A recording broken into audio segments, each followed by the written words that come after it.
Hello and welcome to my stream today, where I am going to be playing more Ghost Frontline, where last time we were playing through one of the events, and I mean, the last time that we did a current event, I also didn't need to turn that on, that was stupid, is a while ago, because it was a while ago since the last event released. However, yesterday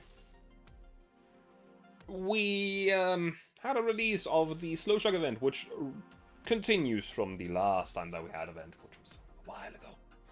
And the last time that we had a major event, we stopped with advancing on the Paradise main base, and losing contact to every single team we sent in there. 4-4, AR team, support team, everything. Contact lost. Not good. I know the character that this event focuses on, which is Angie. And honestly, I have no idea how this event will go.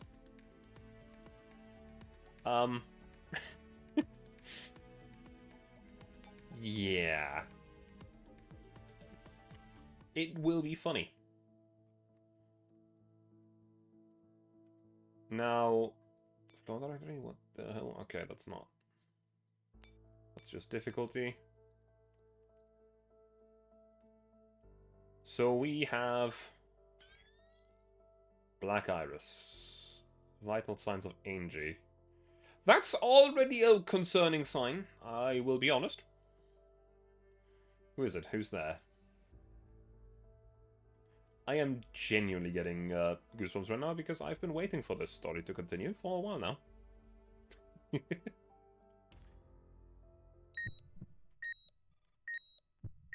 Avernus Hella. Prepare to synchronize the clocks. Vital signs, blood pressure 105/67, heart rate 65, commencing extracorporeal circulation. Simultaneously commencing procedures number 0159 and 0220. Scalpel. I don't trust any of this because I know what Avernus is as well. And, whose voice was that? Was it William? No, it's probably her. Is this the secret of Avernus, then? The lake water slowly washes over her nose, making her suffocate. She doesn't actually feel it, but the despair is all too real. Is it about to begin? I'm actually kind of curious about what she was like in the past. Those were nostalgic times. I thought someone like you would be stern, cold, or, how shall I put this, deranged? I didn't expect you to be so... So what? So normal, like a normal human being. Kind, patient, caring, and determined. You seem more like a normal human being than anyone else in a world like this. Pardon me, I misspoke. You are human to begin with. Perhaps you meant ordinary. Now don't think about anything, just wait patiently. I have to say, I'm a little nervous. Shh. This concept of yours is practically a miracle. Science has always been the pursuit of miracles. Like our very existence. Indeed. You just gave me the impression that I was talking to someone else. And who might that be?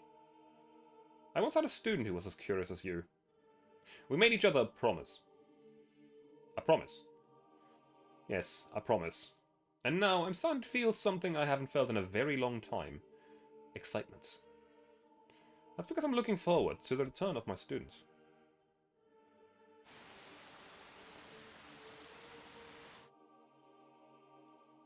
Welcome. Anna Viktorovna Tsoy. Your life has only just begun.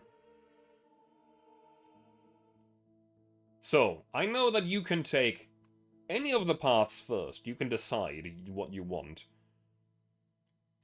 And as much as I want to go through everything at once, I'm gonna start from young to old. I believe it's first young Anna, then military Anna, then Griffin Anna, and then last but not least, the Jad. The sunglasses and mechanical arm Anna. So, dear Blackwell, How I miss those days of sharing sandwiches with you at Hopkins. I was so foolish and innocent back then. I thought I had all the time in the world, but before I knew it, I had already found myself in Beslan. This is a city with extremely harsh winters, and even the weather is making me mean-spirited. Indeed, you can never imagine what the people here think of me. Mean-spirited, such a novel word. Also, sinus allergic reactions are getting more and more severe. I'm starting to lose the will to keep playing the role of mother properly. It cannot be helped. I suppose it's fate. Still, I do have some interesting news. I met a student. Compared to Sana, she is much more like me. We have different hair colors and nationalities, but I have a feeling that she might be a kindred spirit. Meitner, Beslan, 2047. In the winter of 2047, the war is a subject of every conversation. Hi, Pisces. How are you doing? The whole world reeks of steel and blood. Even the frigid winter in Beslan cannot put out the raging fire in the people's hearts. Beslan High School #1. That was loud. For Christ's sake, how can he be so stupid? Do all generals on the front lines have shit for brains? A pig would make a better commander than this guy. Doing alright, clearing time at work? Oh yeah, right. Around this time you are at work. Well, from what I know of your schedule, it's only 1.5 miles and then you'll be off, right? Just keep at it.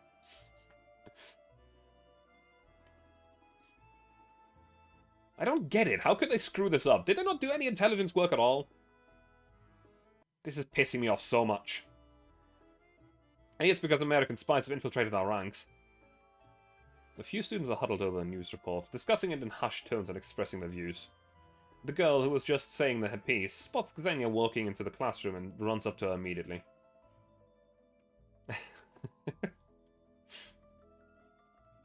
Xenia, come over here. There's been a new development on the front lines. Xenia sighs. Okay. You look uncannily like a few characters we've had in this story before. Things must be pretty bad. You're spot on. How did you know? Well, if it were good news, it'd be broadcast all over the school by now. I can't wait to grow older. Then I'll be able to help out on the front lines. Have you heard? The Command College has established new branches in many places. They even have crash courses.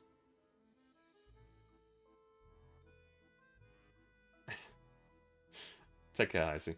Have fun playing Polya. The kind of crash course that will you get prepped and ready for the battlefield in 3 months? We'll still have to wait until we finish 11th grade, won't we? You're right. Who knows where the front line will be? Could be right here on one day. Don't be ridiculous. We'll be victorious! The two girls share a smile. You're right, we will be victorious. Alright, have you finished yesterday's homework? Not yet. I'm so dead. Mr. Kuzmin is super scary. Anna, have you finished it? Let me copy yours. The girl named Anna lifts her head from her desk and peers groggily at her classmates. Hey, wake up. Give me your homework, Anna. Just like last time. Anna makes no reply. Her cold eyes are completely devoid of emotion. One could easily mistake her for spacing out. The standing girl reaches into Anna's school bag without asking. Don't touch my stuff. Anna smacks the rummaging hand away, but it has already pulled out a book. Ow, that hurt! The girl draws her backhand quickly. But the book falls onto the floor. Not homework. Roadside picnic. The pages are yellowed like old wallpaper, and the corners are wrinkled from being heavily dog-eared. The glue in the spine is out of on its last leg, and the pages are threatening to come loose. Yeah, okay, I'll drink something.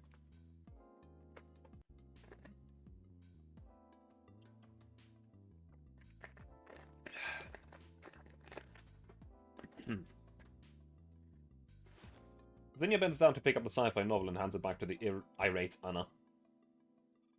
You like the Strugatsky brothers, Anna? There's the great edition. You should really take better care of it. It will get even more battered if you just leave it tumbling around in your school bag. I have some chemicals for removing yellow discoloration at home. Why don't you let me give your book a facelift? No, thanks. Anna replies curtly and snatches the roadside picnic out of Xenia's hands. She dusts off the cover lovingly and places it back inside her school bag with great care. She then buries her head back in her arms on her desk and returns to her snooze. Hey, what's your problem? Xenia pats her classmate and gives her a smile. You can copy mine, it's on my desk. Anna hasn't been here for long and doesn't know as well, so mind your manners. Don't scare her. Fine. See, you don't have a single mean bone in you. That's what makes you class captain material. I'll never be able to do it. The girl gives Xenia an admiring look and walks off without another word. Xenia looks at Anna, who appears to be asleep already, and lets out a small sigh. Ignore me all you want, but you still have to hand in your homework. Anna keeps her head down. Xenia doesn't want to give up, but she does not want to say anything out of line either. While she's deliberating, someone taps on the shoulder and speaks to her from behind. Excuse me, are you Xenia from grade 7, class 1? Xenia turns around to find a tall boy with a hair as bright as sunshine standing in front of her. You are? I'm Ahmed from grade 10, class 3, Anna's brother. Oh, nice to meet you. How can I help you? The boy smiles apologetically. Anna forgot her homework, so I brought it over. She put all that effort in doing it at home yesterday, but then she forgot to put it in her school bag. Then it takes the exercise book and peers at Anna. She's still sleeping. Or still feigning sleep, to be more precise. Anna gives Xenia a sheepish look and tries to make excuses. Sorry, she stayed up pretty late last night. It's alright. Anna walks over to Anna and pats her gently on the head. Let's go home together today after school. I'll come and pick you up. I made you your favourite borscht and gulupsi? I don't know how you say that word. That tastes bad if they get cold. Anna makes no response, as if she had not heard him. He paused a little before adding, Ramzan has been going to the guard regiment every day recently. I've given him an earful of the stupid joke he made a few days ago. For the stupid joke. Anna shrugs off the hand on her head and shifts over to sleep on her other arm. I'll come get you later then. He looks over and smiles warmly at Xenia. She just needs some time. Please take care of her. Of course. She isn't the best at communicating. I get it. It's a new environment for her. Her classmates are all very nice and welcoming. I'm sure Anna will be able to adjust very soon. Thank you for being so understanding. Xenia's eyes follow Armin as he leaves the classroom. She stacks up the exercise books. 2, that's all of them. At the teacher's office. Mr. Kuzman's usual jovial chatter can always be heard through the door, but the office is unusually quiet today. Then he puts down the stack of exercise books on his desk. Even the desk is uncharacteristically tidy. This isn't like him at all. Xenia scans the office. It's completely empty save for the Russian teacher, who is silently leafing through a copy of the collected works of Dostoevsky. Excuse me, where's Mr. Kuzman? He's usually at the office around this time. We've also been told that this class is to be a self-study session today. What happens? Oh, hello, Xenia. Just leave the homework there. The new teacher will look through it when she gets here. The new teacher? What about Mr. Kuzman? Kuzman... The Russian teacher is a bespectacled middle-aged woman. She lets out a sigh and takes off her glasses to clean them. His elder brother gave his life for the country. He was decorated a hero worthy of respect. Kuzman has decided to follow in his footsteps and serve our country. Bless the man. This has been a common occurrence since 2045. But this time, it hits incredibly close to home. I'll wish him all the best. By the way, more and more foreigners have been moving into the area these days. Tell the classmates to be extra careful on their way home. The guard regiment is doing their job, of course, but they can't be on patrol 24/7. Don't loiter on the road, and make sure you stick together. Right, I'll tell the others. Xenia pulls the door shut. She can't help but take another glance at Mr. Kuzman's seat, at the empty desk with only a single stack of homework. This is all too common in these times. War is inescapable. It drags everyone along as hostages. Soon after that, news came about Mr. Kuzman's death. The headmaster personally identified the body and held a simple memorial service in a chapel nearby.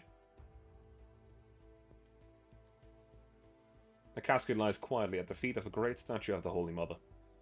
The priest and a group of students dressed in black stand to the side solemnly. You may not put forward your items cherished by the deceased.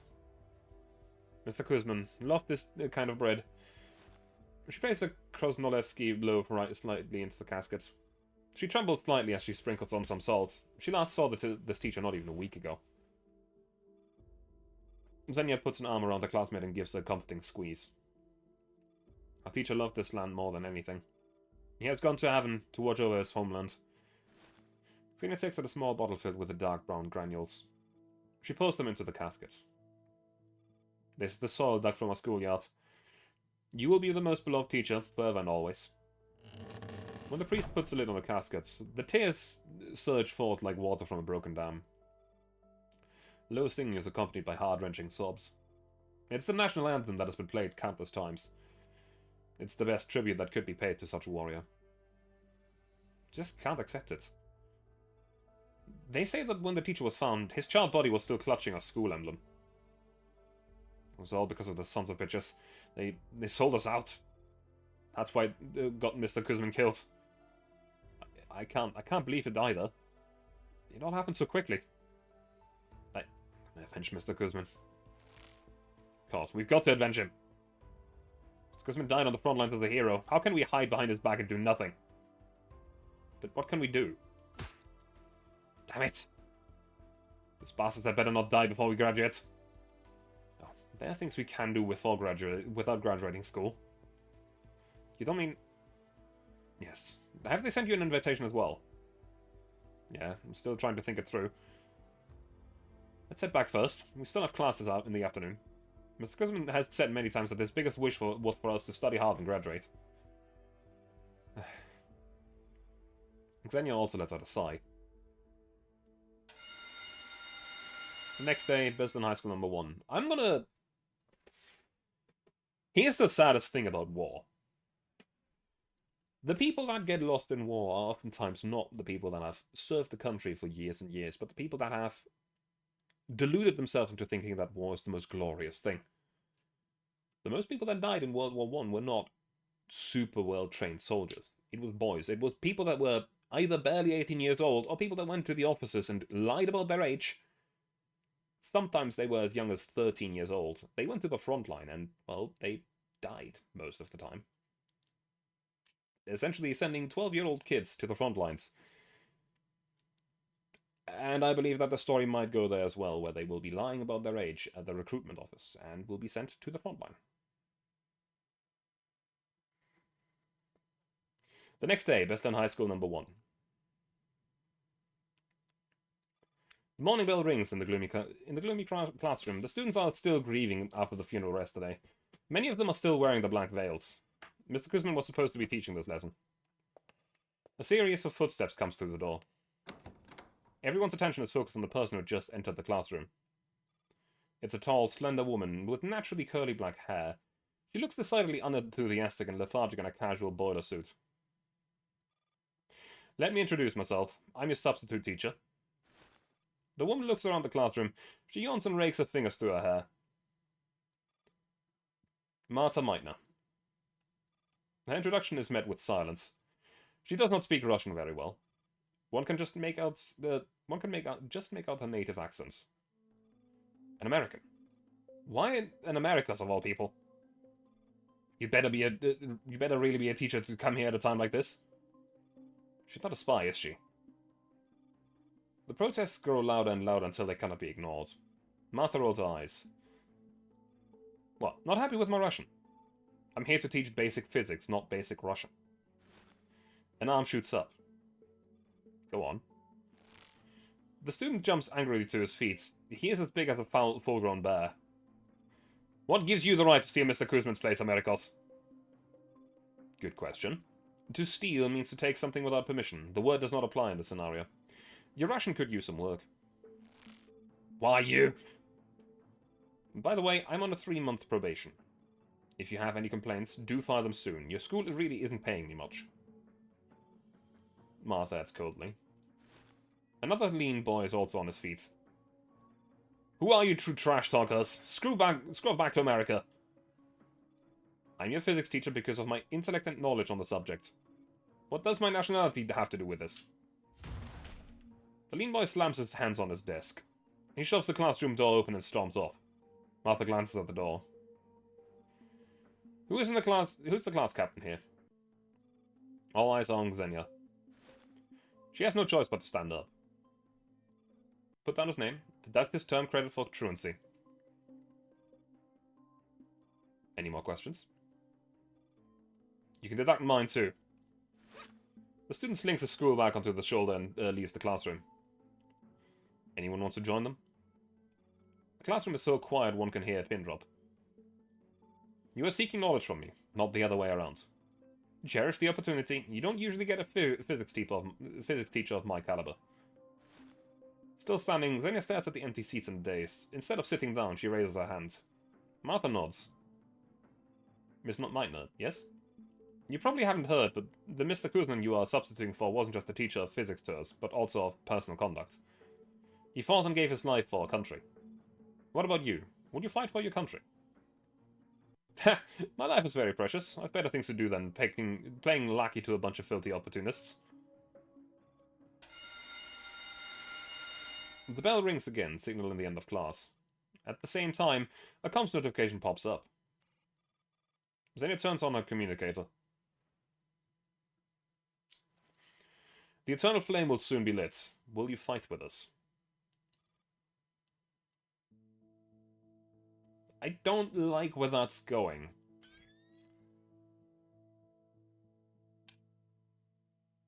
I have the feeling that the place where this is going will be that Anna bonds with his teacher and there will be some kind of student armed uprising sort of a deal, and the teacher might not get away well with it. But I don't know. Remember, that winters in Beslan were rough. Okay. Beslan High School number 1. It's snowing again. Xenia's breath turns into a white puff of vapor. She jogs up to the classroom door. She is routinely 10 minutes early out of self-discipline as a class captain. However, the classroom is utterly empty today. It is so quiet, Xenia can only hear her own breathing. Looks like everyone has made their decision. She takes out a communicator.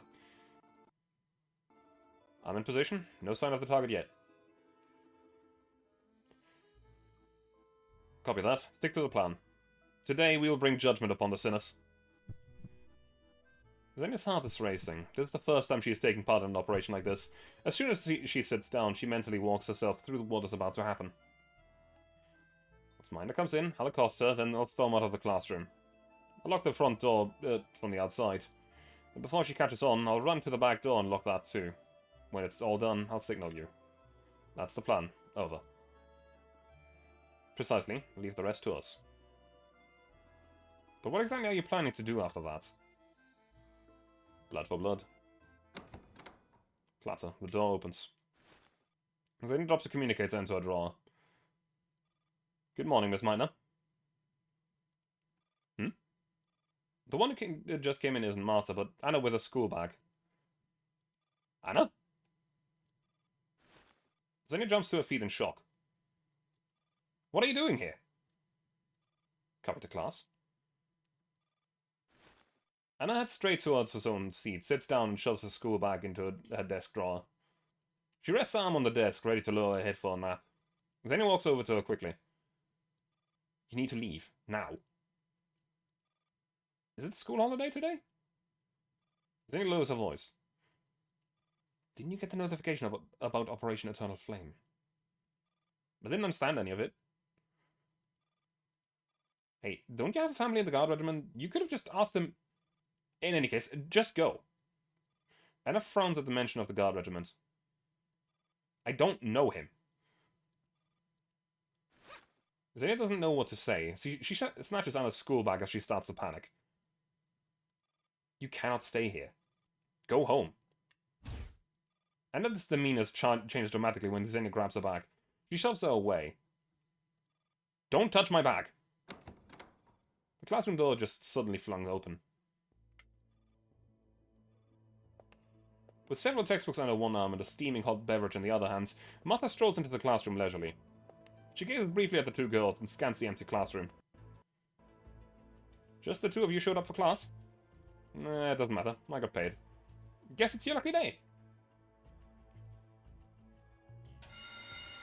The class bell chimes. Xenia has no choice but to shut up and return to her seat. Today we'll be talking about crystal structures.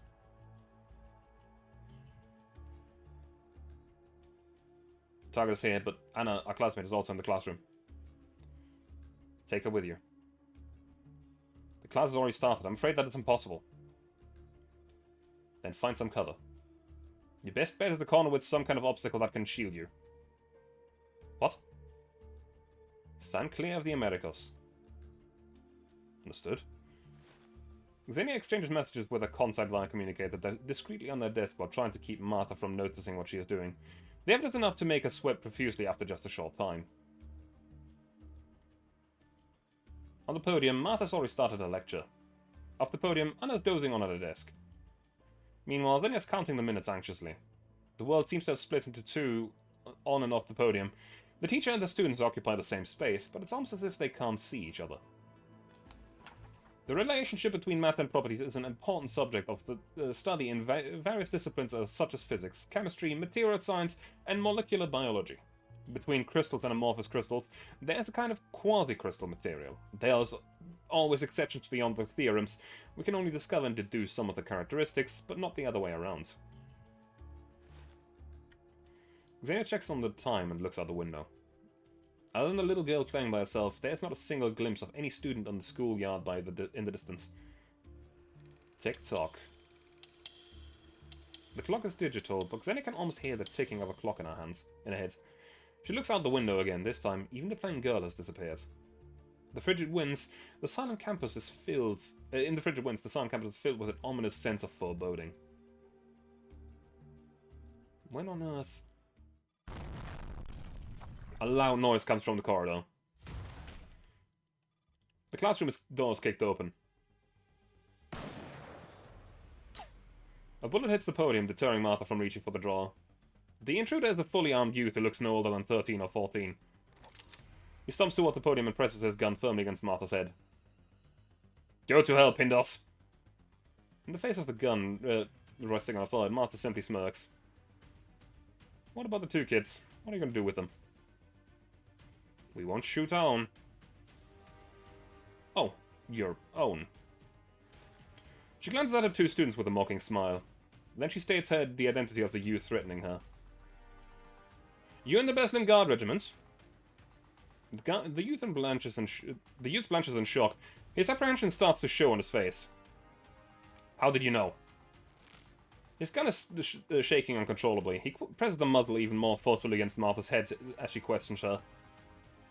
Martha eyes the youth, who probably isn't even half her age, who currently has his finger on the trigger and whose forehead is dripping with sweat, and just shrugs. The standard of Besna militia really boggles my mind. Don't move! The woman clearly isn't going to comply. The boy squeezes his eyes shut and pulls the trigger. The bullet hits the ceiling.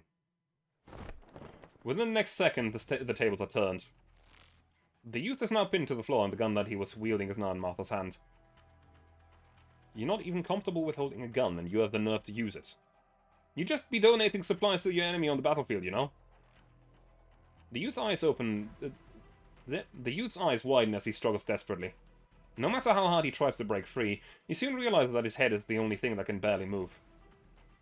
His gaze falls on the girl standing to the side. Xenia, do something! Xenia jumps at her name. She shoots nervously and... she shoots a nervous and confused glance at the boy. Help me, hurry! We don't have to... we just have to stall till the others get here. How pathetic. Martha wraps the youth's head with her knuckles. What, wanted to play the hero but didn't entertain the possibility that you could die? Are you so desperate to be cannon fodder? Should I just give you what you want? The sound of the safety being turned off on a gun. Xenia, Martha, and the immobilized youth all look towards its point of origin. Let him go. In her hands is an MP443. Anna, why do you have a pistol? No wonder you never let anyone touch your bag. Folks in Bestland sure are tough. I'm just an ordinary physics teacher at an ordinary school, so why am I expected to take this to have the skills of a Spetsnaz? This is really pissing me off.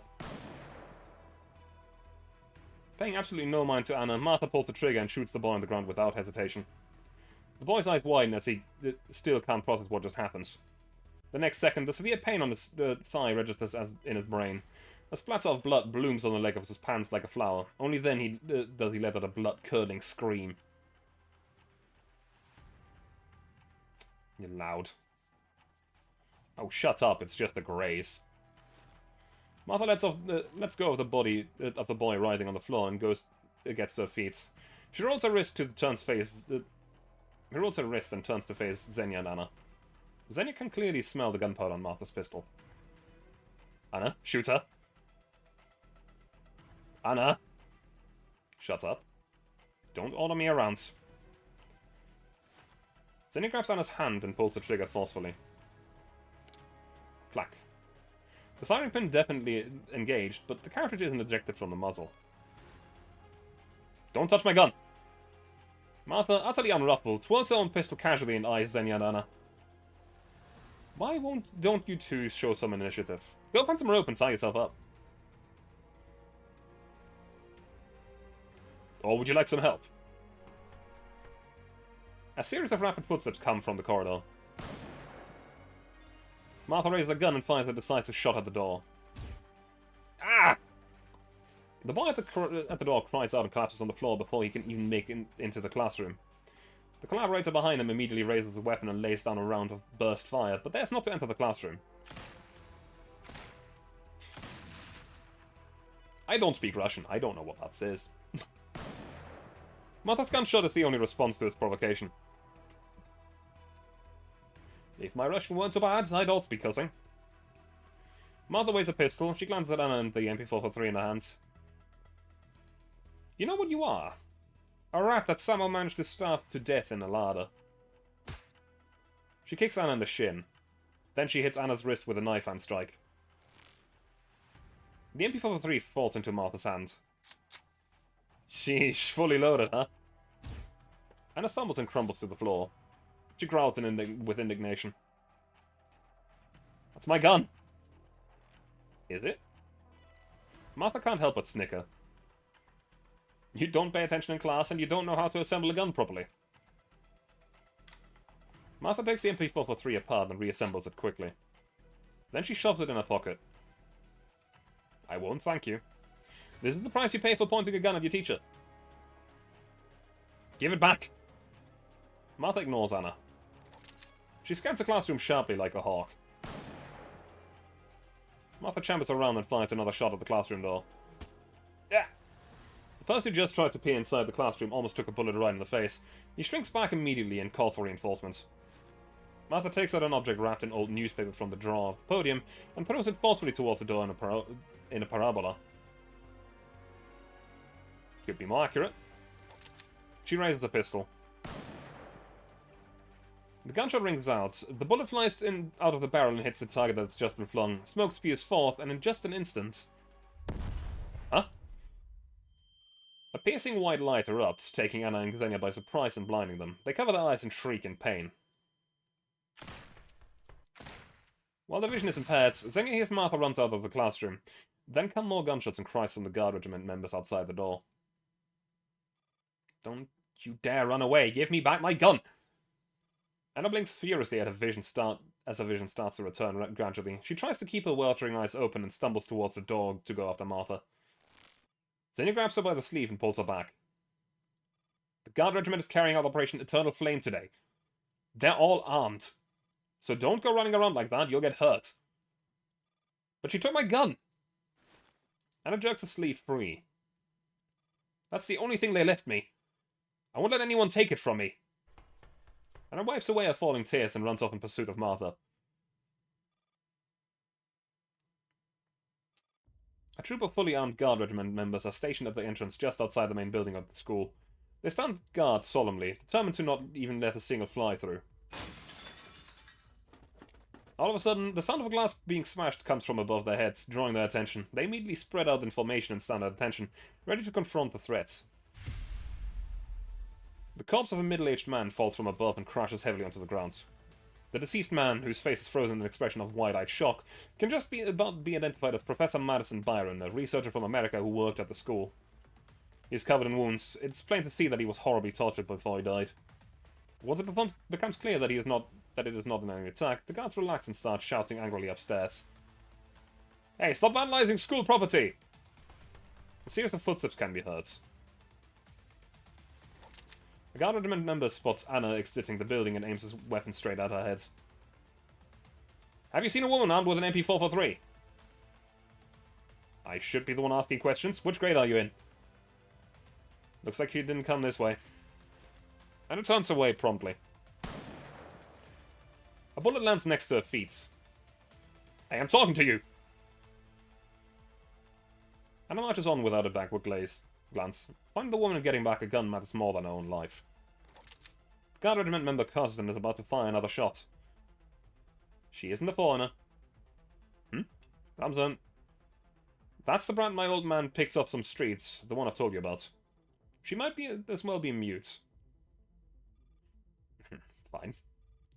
But you should really go tell her to stop running around the campus at a time like this. She could get hurt. Not my business. Ramsden huffs and changes his mind after some thought. You know what? Fine. I'll do it for my old man and brother's sake. With a sigh, he strides off after Anna. What was that melody, though? Near the schoolyard. Anna sprints down the path, followed by Ramzan, who is rolling his eyes. How's that woman so damn fast? Hey, brat. I'm gonna walk you to the school entrance. Just get your ass back home. Don't get yourself killed without even knowing what killed you. Anna squeezes her eyes shut for a moment, then pretending she didn't hear Ramzan, she continues to run toward the schoolyard. You stop right there! She still doesn't stop. God damn it, are you asking me to beat your ass? A gunshot rings out. Ramzan freezes in surprise before looking down to check his gun, which is holstered on his belt. That wasn't me. Wait, where are you going? Anna dashes toward where the shot was fired. She heard it. An MP443. Her MP443. She reaches the corner. The schoolyard is just around the corner. But Anna's eyes widen as she takes in the scene that comes into view. Martha's indeed in the schoolyard. She is shielding a little girl that looks about 6 or 7 while pointing a gun at the guard regiment troops. But what strikes us as the oddest is... Brother. Amos planted himself in front of Martha. He is half surrounded by guard regiment members who are all armed with lethal weapons. And it charges in without a second thought. Okay.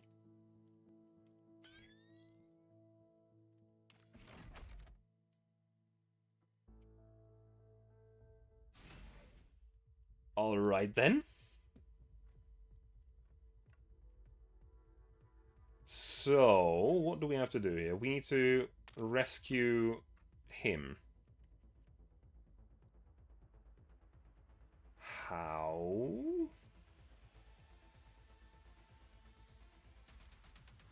A team of best and police officers. Better take them on with buffs. Okay.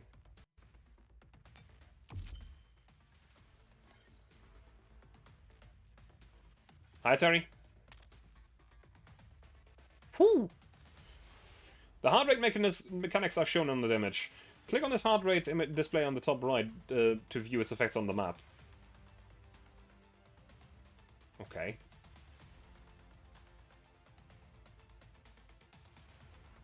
Okay. Interesting. I didn't mean to skip that. Hang on.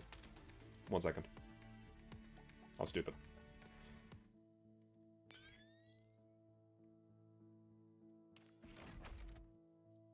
Interesting, this event so far. So we're getting the full backstory of Anna. Heart rate and basics. Heart rate and BPM. Every enemy killed adds 20. Every round that passes reduces it by 20. Special rules apply for certain stages. 60 to 120 is normal. Elevated. Andrew's combat power and mobility increases. Plus 15% damage of rate of fire. Move speeds. Depressed is 30 to 50. Andrew's combat power decreases. Trachycardia, or tachycardia. Paralyzed for 1 round and combat power drops drastically. Okay. So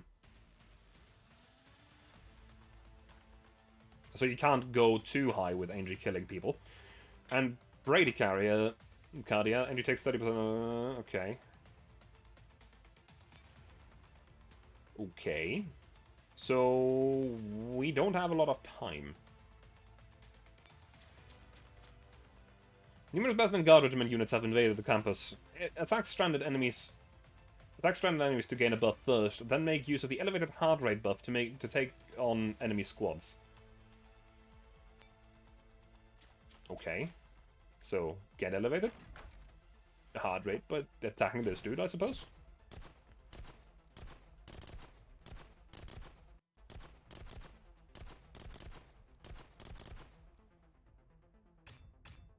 So far, I am very interested in this event. Oh, we get an extra move because we killed an enemy. Interesting.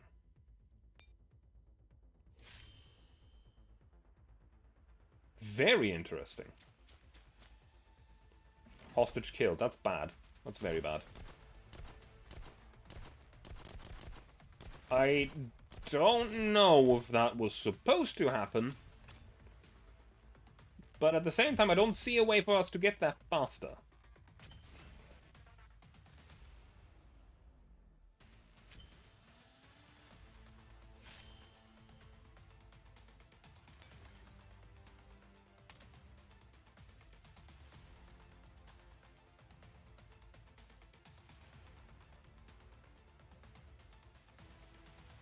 Huh?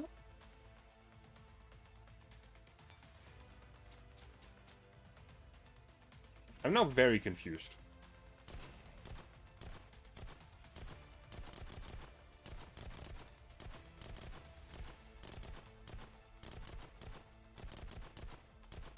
I don't know what's going on right now.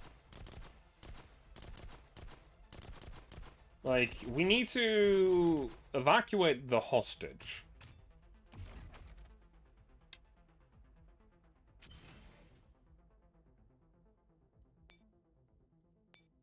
But I don't see how we're gonna do that. Like, we've already failed the mission.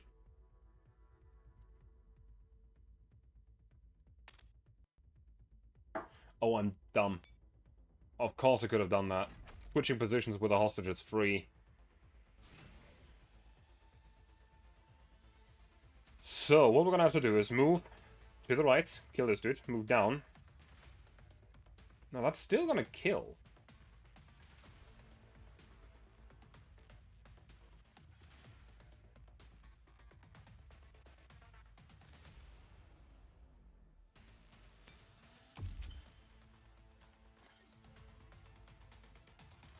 Okay.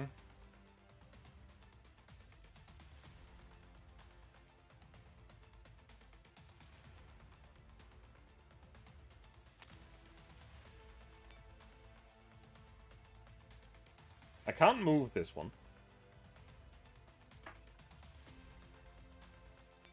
What?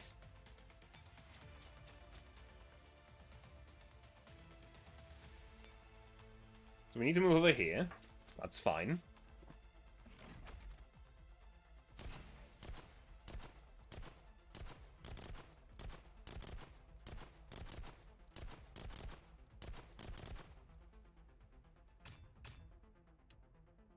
So, that is fine. That's the only path we can actually take here. Now we have one extra move.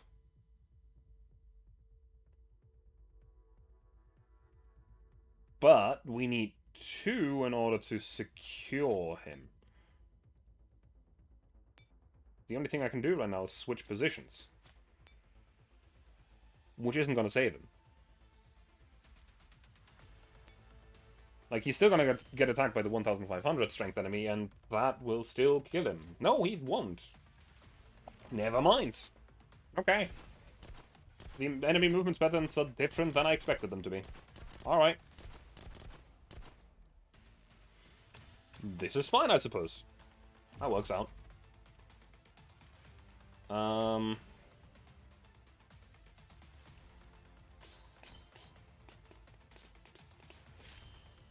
So Anna seems to get healed to full after this. We need to switch.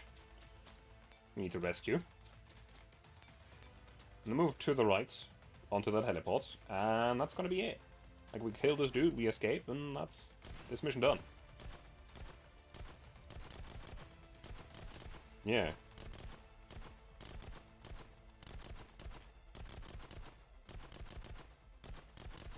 I don't know how this little girl is fighting effectively against a full squad of police troopers, but, you know. Down. Angie is just kind of a badass. And now we just end the turn here. The enemy can't get to me. He's gonna go north. The helipod opens.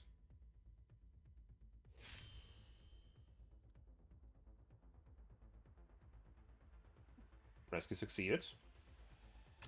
That's it. Okay, took me a moment to understand that the enemy movement patterns are not super consistent, but, you know.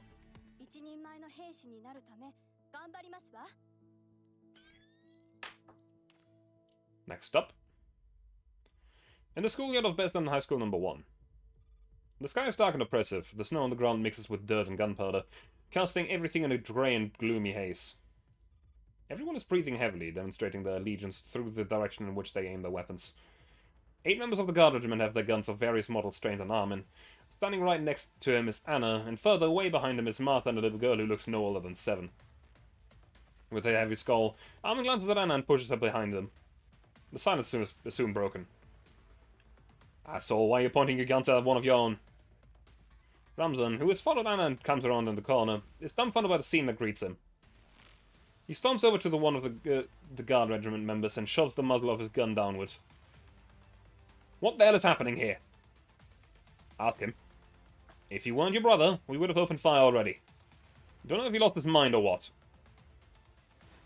Ramzan turns to look at his elder brother with a frown. Bro? Armin glares at Ramzan. They start a bit by pointing their guns at women and children. Ramzan shifts his gaze to those standing behind Armin. Bad drops of tears falling from the little girl's face. She recoils further into Martha's arms as she meets Ramzan's eyes. Oh, fucking Pindossi. Do the Pindossi care to spare women and children when they're slaughtering our compatriots on the front lines? Armin's eyes are filled with disdain. Then how are you any different from them? The guard regiment member swears and makes the charge forward. Ramzan spreads his arms and plants himself firmly in the way. Bro, American bitches spawn American brats who will then grow into American soldiers. Our asses are planted on different chairs. It's called having different positions. Armin chuckles. Remind me, which country is Boris' mother from? And is Maria not a brilliant commander on the front lines? That's different. They're on our side. Is that so? Is that really your reason?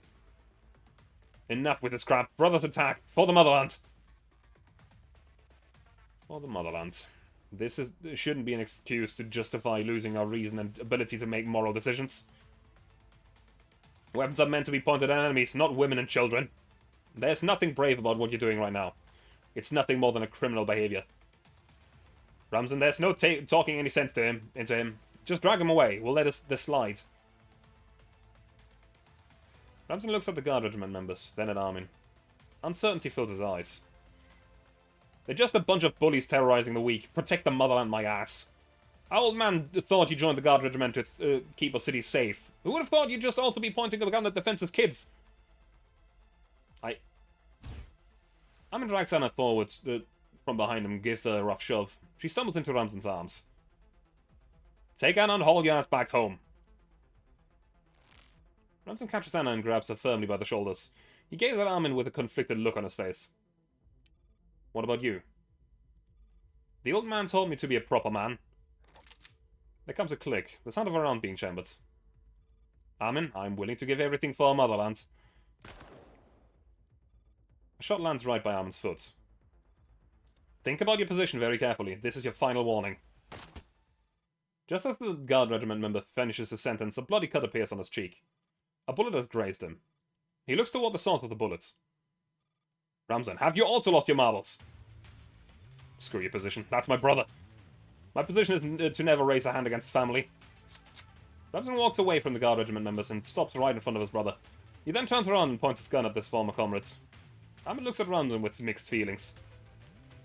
Ramzan, that whole spiel you just gave makes zero sense.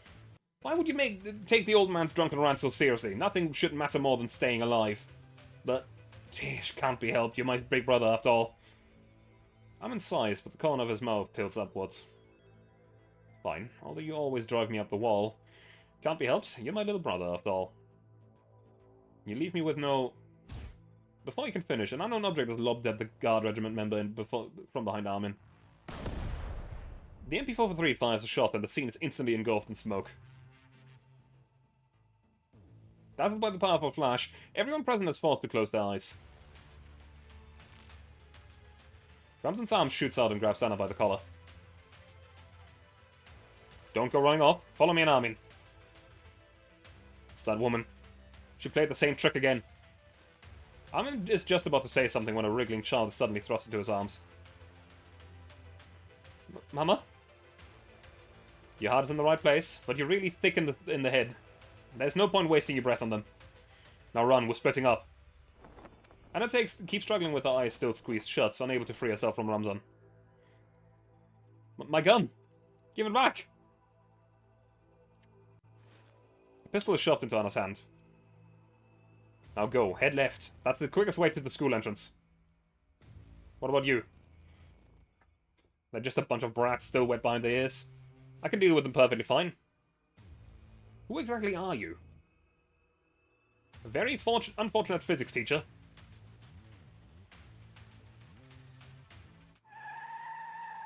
Anna and the others flee to the school in a flustered state. When they reach the streets outside the school gates, the tardy police finally arrive at the school entrance in their yellow police vehicle. You lot! The heavily armed police officers scramble out of the vehicle and promptly have the group surrounded. One of them straightens his hat, then he summons the teammates, makes a few gestures, and the bulk of the force storms through the school gates.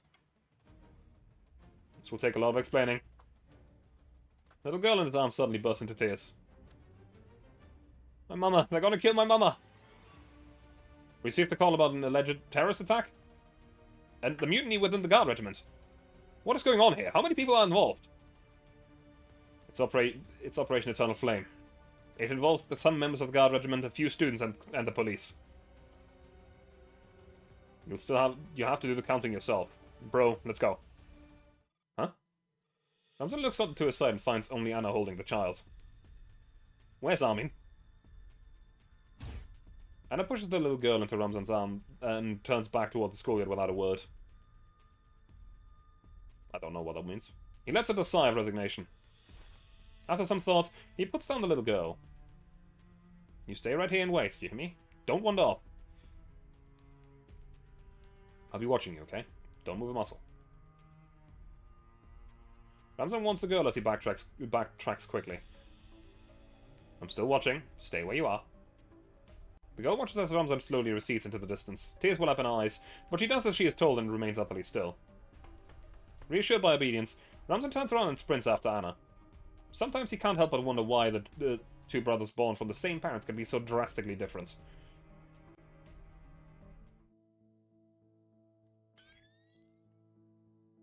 "170 BPM. That's a high. Take care. That's actually a lot sooner than expected. Stopping pile of junk. What is our goal here? Okay, rescue a unit again, but this time definitely without combat. Oh, we have to rescue her now. Okay. This one's alerted. Okay, let's see. What are the mechanics this time around? The elevated heart rate movement buff can help Angie shake off the best and guard regiment's pursuits. So this guy is alerted to the whole map. This guy is patrolling. So we first of all need to go out here. And here.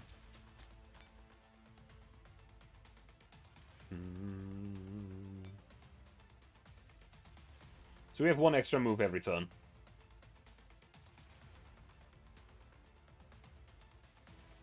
We're gonna go right here. That is a problem. Okay. That's a turn. Oh wait, we're gonna get an extra move point here. I didn't realize that.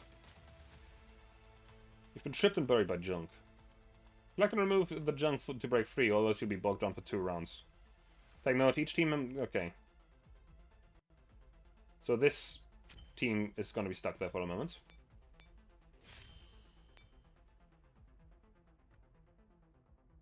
Okay. There's a line in between those. But this one doesn't seem to care right now. 1, 2, 3. That's where I'll end up. That's where I'll also die, so I can't actually move there.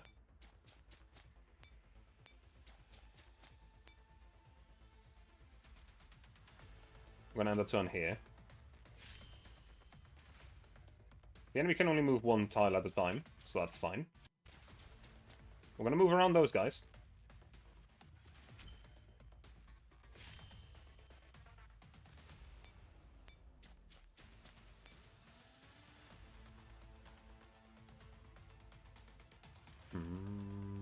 You are alerted to everything there, but not the tile up here. Okay.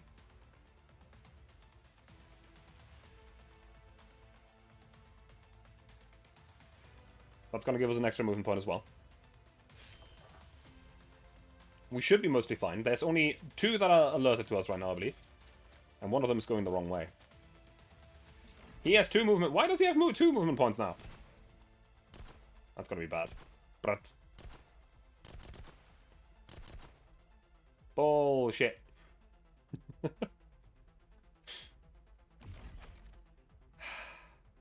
Pain.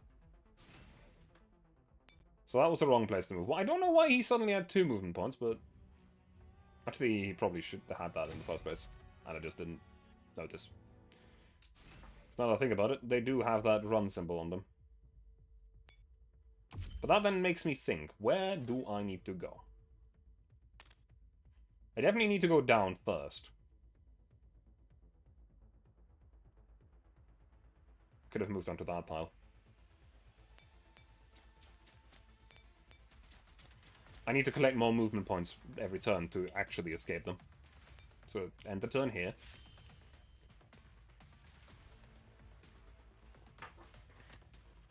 Been tripped? Yeah, that's not actually referring to us, so that's good.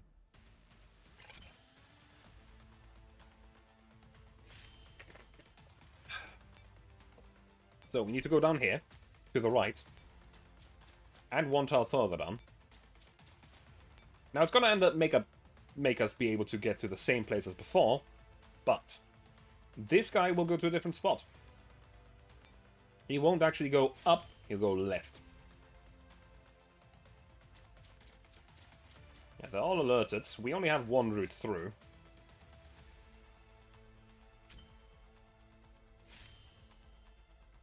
So we have 4 points of movement. 1, 2, 3, switch, 4.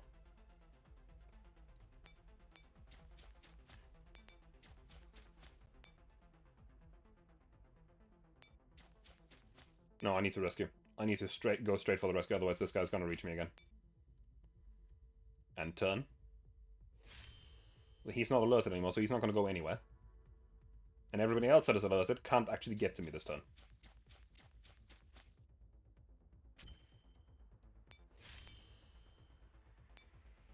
Okay, now we have the exact movement that we need to go up. And right. And turn. Very good. This kind of puzzle map is actually really fun to play. I enjoy it. Perfect. We're gonna rescue the hostage, and we will be free. Very good.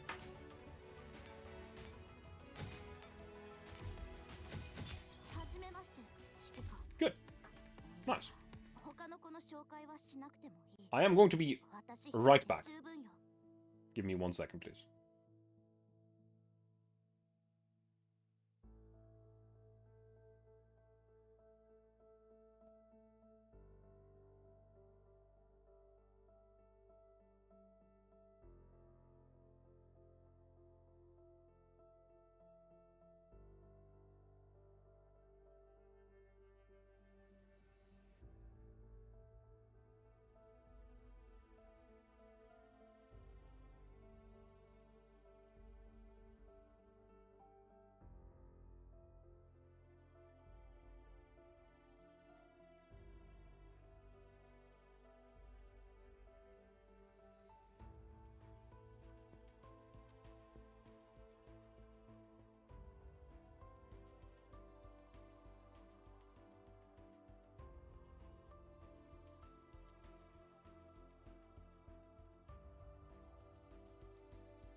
Sorry about that.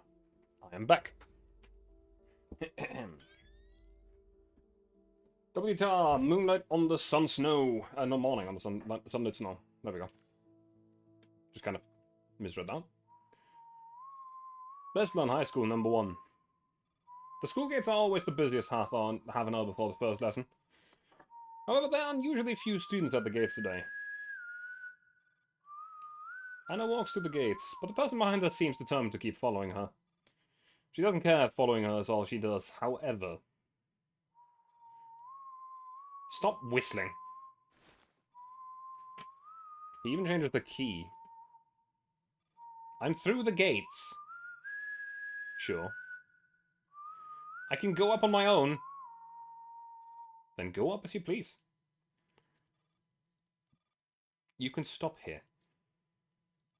It's not like I want to come with you, but Amma nagged me again and again. He told me to make sure I only go to my own classroom after I deliver to yours. He really nags like a mom.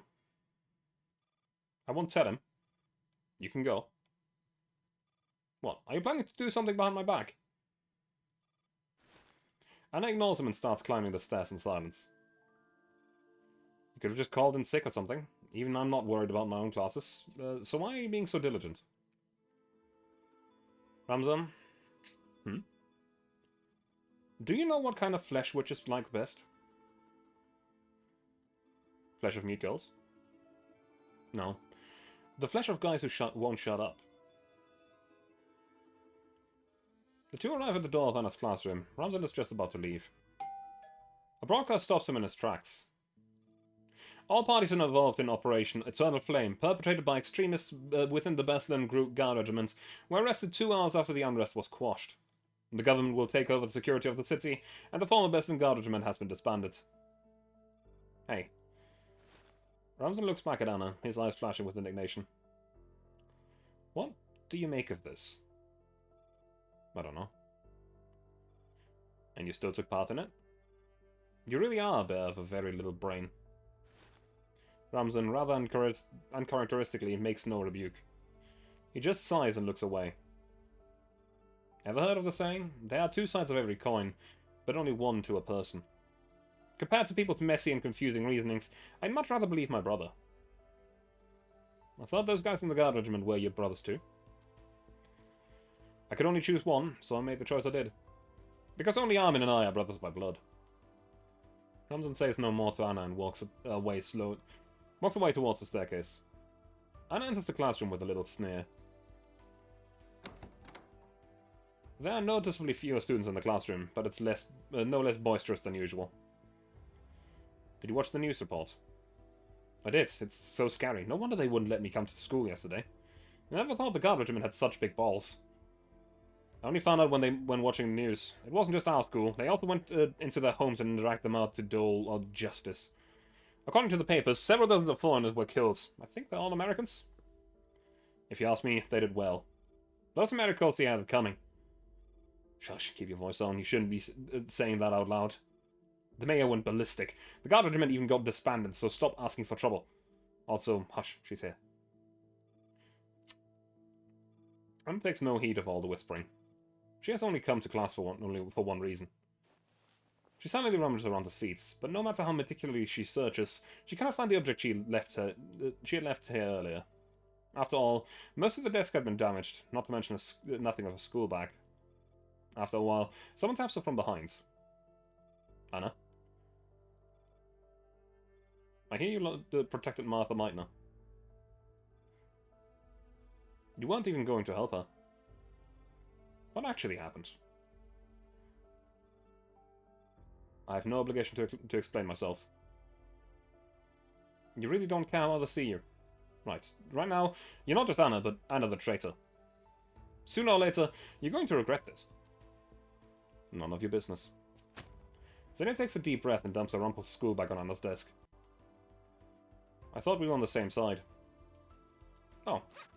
Anna picks up on a dusty school bag and tips out all the contents, which include only a pen, some coins, and a few sticky notes. Where's my book? Were you even listening?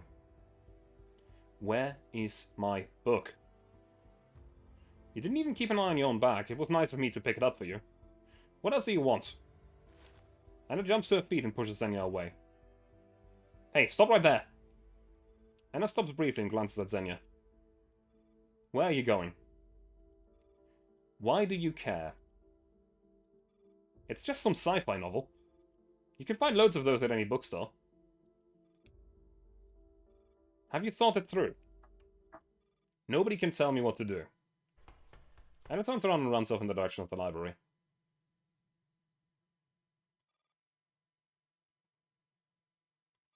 Library. Best in high school #1. The school library is an unfamiliar place to Anna. The last time she was here was the day when Armin showed her around the school. Right now, the library is completely empty. Even the lights are off. This isn't too unusual. After all, in this era of instability, people tend to be more interested in the fighting with weapons than reading books. Hope I could still find that edition here.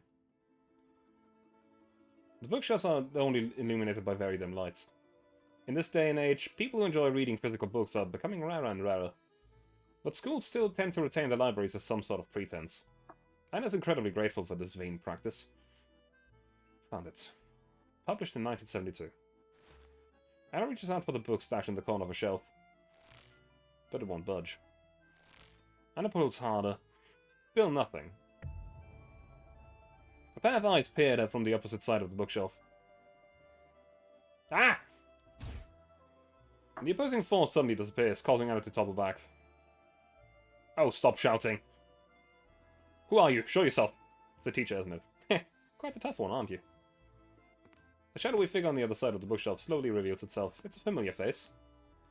A woman with short, curly hair and a mocking smile is holding the book that Anna had eyes on. The 1972 edition of Roadside Picnic. Never thought I'd see you here. Almost thought that this was a dream. Or rather, a nightmare. But I suppose it's good that you came. Spares me the effort of tracking down Armin. You are both still minors, so I transferred the money to your father. What are you talking about? I don't like owing people. Especially people not on my side.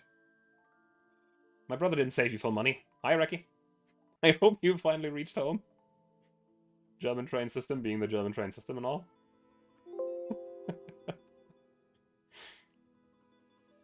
He said as much as that day, that he just couldn't bear the thought of children suffering. Nobody's making friends with Pendossi like you.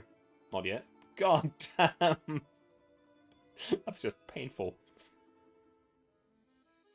Oh, and here I thought I might help you look over your homework. Shut up. I want nothing more to do with you. Great. Likewise. Relationships that can be measured with money are always the simplest and most reliable. I've also had enough of brats like you. With that, Martha makes to leave. Anna becomes a bit flustered at the sight. Wait. That book you're holding. I found it first. Martha snickers. She looks down at the book, then at Anna. Yeah? Let me have it. Just name your terms. Ha! Martha's lips curl into a faint smile. Now I'm curious. Give me a reason, Anna. There's nothing special or valuable about this particular book. Reads Cologne, but trains to Krefeld accounts. Currently showing up. Hey. To be fair, Germany is currently suffering from fairly severe floodings, which is not great. Yeah, I can see that it's going to be a bit of a problem. Still a pain, but hey. Hope you'll reach home safely. Because, yeah. You can find it in any bookstore in Westland. Why do you insist on having this one? The page numbers are different. The page numbers are different in each edition, which also makes the text printed on each page different. So?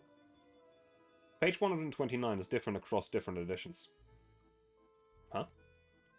When you read, you only remember the page numbers and the typesetting, but not what the text is about? The page numbers are all that matters. I don't have to memorize the text. Do you have trouble understanding this? The grammar in this novel shouldn't be too difficult for a grade 7 kid. Are you done yet? Can I have it? Trains to Bavaria were cancelled due to flooding in the Alps. Yeah. The Strugatsky brothers must be turning in their graves with a reader like you. After teasing Anna one last time, Martha offers the girl the book. But just as Anna's fingers touch the cover, the library is plunged into pitch darkness. The sudden loss of all light sources is disorienting, making them feel as if they'd gone blind. Is it a trip fuse, or maybe a power outage? Doesn't matter. That's wartime for you. You just can't count electricity for civilian use. Martha tries to move. Something falls to the floor, producing a metallic sound. Don't move. I dropped something. Wait till I find it. That didn't sound like a book. Book is in my hands. Don't tell me it's a little toy gun. I'm telling you, that's no toy for kids. You can't even assemble it properly. You'll just be offering free bullets as well as your own head on a silver platter to your enemies. I know how to assemble properly. Oh? I just wanted to keep it the way it was. I can do it properly. Huh? Have you found it?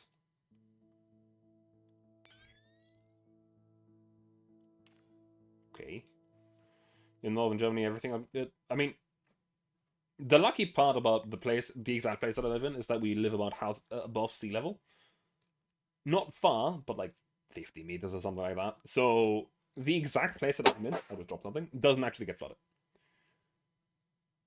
It's very lucky. Because places near us do actually suffer with flooding. But here, at the moment, everything is perfectly fine. So yeah, it is fairly normal here right now. But if you drive like half an hour in one direction, you have places that are having the cellars flooded and shit like that. Like everything is currently not in a great state, but where I am, it's fine. Bestland High School number 1. It has been several days since the Eternal Flame incident. There are now fewer students in the classroom, but other than that, little has changed. Such is the nature of time. It always smooths everything out before anyone takes notice. At least in appearance. The class bell chimes. Martha Meitner walks into the classroom. Today we'll be talking about Chapter 5, Solving Critical Equations. How to calculate the critical point if it isn't given.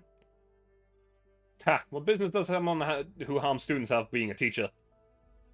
Yeah, I'm surprised she has the gall to show up in the classroom. Have you heard? Even the daughter got expelled from school. If she knows what's good for her, she'd just screw up already. What the hell is the principal thinking? At this point, Martha Meitner is no longer a teacher in the students' eyes. She's simply an American who brings suffering upon their compatriots and the source of controversy. The students' brazen protests grow louder and louder. It's the sound of a pistol slide being racked. Martha fishes a pistol out from the drawer of the podium. It's as if someone suddenly pressed the mute button on the classroom. Martha aims her weapon at Xenia. Stand up. Xenia has no choice but to obey. Scared? This is a school. You are a teacher. You cannot raise a hand against students. Then tell me, which school rule allows a student to raise a hand against a teacher? Martha's gaze sweeps over all the students in the classroom. Then she pulls the trigger.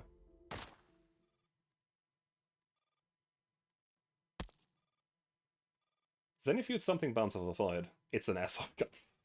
It falls on the floor. She can't help but look down. It's a small white cylindrical object. That's not a bullet. Teachers these days don't like writing on the blackboard. That's why you've never seen this thing before. Back when I was in school, students who didn't pay attention in the class would get sharks thrown at them. I don't give a damn what you lot think, but when I'm giving a lecture, keep your mouth shut. The only response Martha gets is silence, but she does not care. Keeping a modified shotgun raised, she scans each and every student in the classroom with a sharp gaze. The faces are either calm, frightened, scornful, or angry. But one particular face is devoid of emotion. The gun ejects another piece of chalk. Anna, who has been dozing on her seat, suddenly feels a pain on her head. She looks around in confusion. If you can't be bothered to listen, then don't.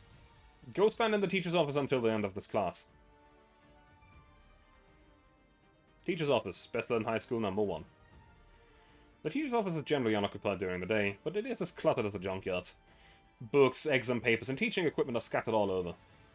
Anna finds a relatively empty spot to stand and prepares to stare at the ceiling and zone out for a while. 30 minutes to go. I may have to practice sleeping while standing. Anna leans back slightly against the wall. What's that? Something in a pile of miscellaneous objects is making a sound. Some sort of dull knocking. What is it? She walks toward the pile. The sound grows louder. Upon closer inspection, Anna finds a door behind the clutter. The sign indicates that it's a storage room. She approaches the door and knocks on it. Let me out. Someone spoke. Anna hauls away the obstacles blocking the door and pulls the door handle. A little girl stumbles out of the storage room. Aren't you... Martha Meitner's daughter? The delicate girl has thrown her arms around Anna. Pushing her away doesn't feel right, but Anna can't just let this go on either. She has never taken care of any children. In fact, she herself is still a child. Why are you crying? So dark, I'm scared. Then write about it on to your mum. That woman is a real piece of work. No. You're such a crybaby. Even the dogs on the street would want to bully you. Oh, the nice boy in you. You don't bully me. Let go of me. No. The girl buries her face in Alex's chest, smearing tears and snot all over. Whatever. I'm not too fussed about being clean anyway. After crying for a while, the girl finally calms down. Hey. Are you talking to me? Who else? My name is Sana. Oh, what are you doing here? Tears start welling up in Sana's eyes again. Don't. If you cry, I'll go fetch your mom this instant. Sana wants to cry, but she doesn't care. Doesn't it? Mama doesn't let me play outside. Then don't. But I don't want to stay in the dark room. Who locked you in there? Mama. Huh? She doesn't let me follow her around. So she's also like that. My mum was the same. When I was little and she had to work overtime, she put me in the washing machine. What the fuck? Hold up. Excuse me?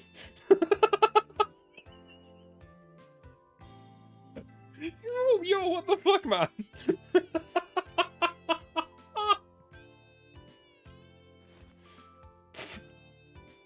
My mom never did that. What's so funny? Being locked inside a dark room isn't much better. Sana pouts. Don't cry. Okay. Mom never plays with me. Neither did mine. She never puts me to sleep. Neither did mine. We are talking to actual people. Like this, the girl that just said that her mother put her in a washing machine, that's Angie. That's the commander of the Task Force FI. As a child, but still. This is Anna Viktorovna, or it's Anna Tsoy, essentially. I don't remember her middle name. I'm sorry, I'm very sorry. A very Russian middle name. She... Alright, it's alright. Don't turn this into a competition. And get down already. You're heavy. Oh. Sana takes 2 steps back. Have you come to play with me? No. At the thought of the reason being here, and I can't help but pinch Sana's cheek. It's all your mom's fault, so I'll blame you too. Ow, ow, ow, ow. Anna pinches pretty hard. If she had never come, none of this would ever happen. The recess bell rings, followed by the sound of a frenzied stampede. The recess bell signals liberation for students. Martha returns to the teacher's office, only to find Sana sitting on her own chair, kicking her little legs. Martha frowns. Sana, how do you get out? Martha goes up to Sana and looks over her carefully. She's not hurt. Then she spots a sticky note stuck haphazardly on a desk. If you have the time to lecture others, maybe you should spend more time with your daughter instead. Also, Anna just disappeared. Library. Beslan High School #1. Anna returns to the library once again. This time, instead of heading towards the bookshelves, she makes a beeline for the librarian. Read the rules. Right. This is the fine. Swipe your card here. Isn't it supposed to be 10 times the original price? Think about the price index back then and the price index these days. Inflation, get it? Oh. There goes 2 months of pocket money. Anna walks up to the card machine dejectedly. A hand blocks the card slot. Anna looks up. It's the woman again. Take this and return it to the library. Martha holds out a brand new copy of Roadside Picnic, the 1972 edition. If you don't, I'll report you. For stealing from the library. Why are you helping me? I told you, I don't like owing people. This is your payment for babysitting Sana. Do you measure everything with money? It's simpler that way. Take it. Or should I report you? Anna takes the book. She then opens her school bag, takes out the old battered copy, and places the new copy inside. I'm buying it. Anna returns to the librarian the old copy of Roadside Picnic. I found it. Oh, be more careful next time. Okay. The matter has been resolved, and it's time for Anna to go home. But something seems to be bothering her.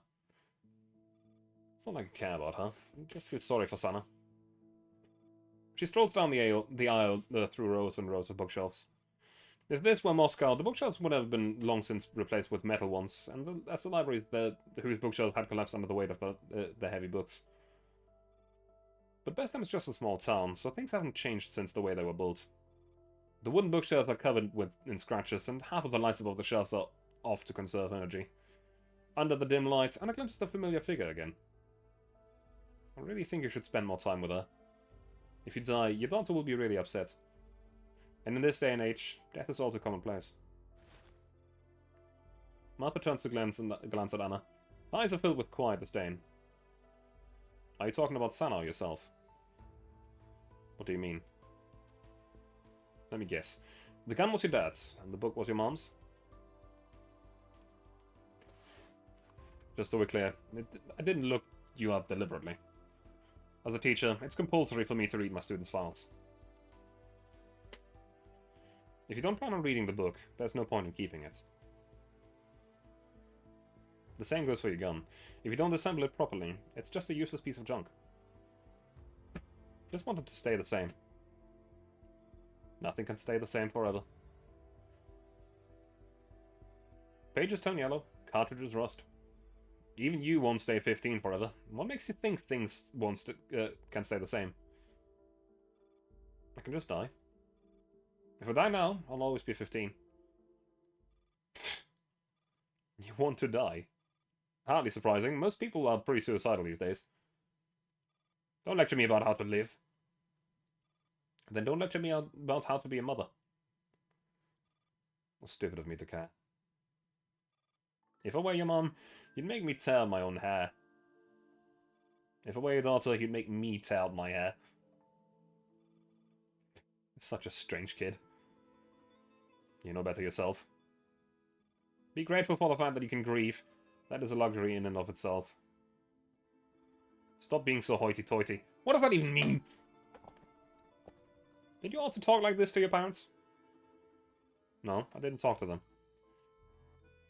So now you regret it.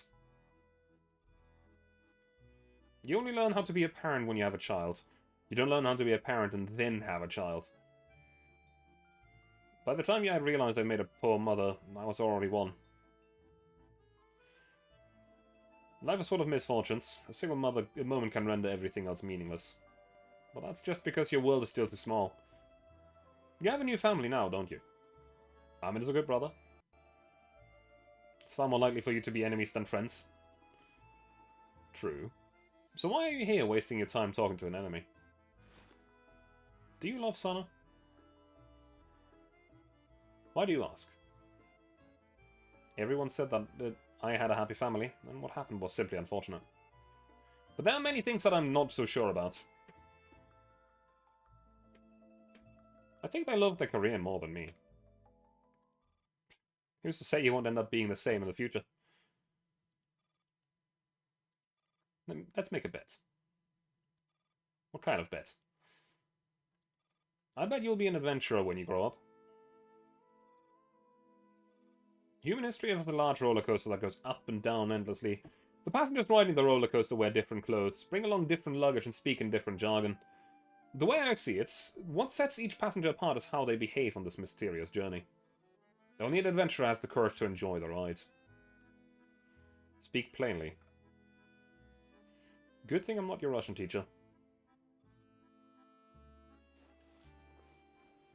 Under the dim light above the bookshelf, two people who aren't exactly friends are sitting side by side, reading a book that is neither recent hit nor classic. 500 years, the squabbles between East and the West will be as pointless as the Wars of the Roses. Who are we to think we can end it all? When the planet is rendered arid by an artificial poison, the very air is contaminated and the humans are getting sick and dying in spades, I do not see how the human spirit, which is so dependent on the well-being of our flesh, can cherish freedom, respect others' rights, and realize the greatest potential. Love. When all human morality, our very sense of good and evil, is utterly lost, I do not see any hope in saving humanity. The Wars of the Roses. At least read some Shakespeare. My mother was a Russian teacher. But in my old school, a teacher's kid can never be a straight A student. My fate was practically sealed. Don't worry, your mum wouldn't blame you. Why? As a Russian teacher, she must have known since day one that you have zero literary talent. Wow. Do I not have any talent at all? You have a good shooting form.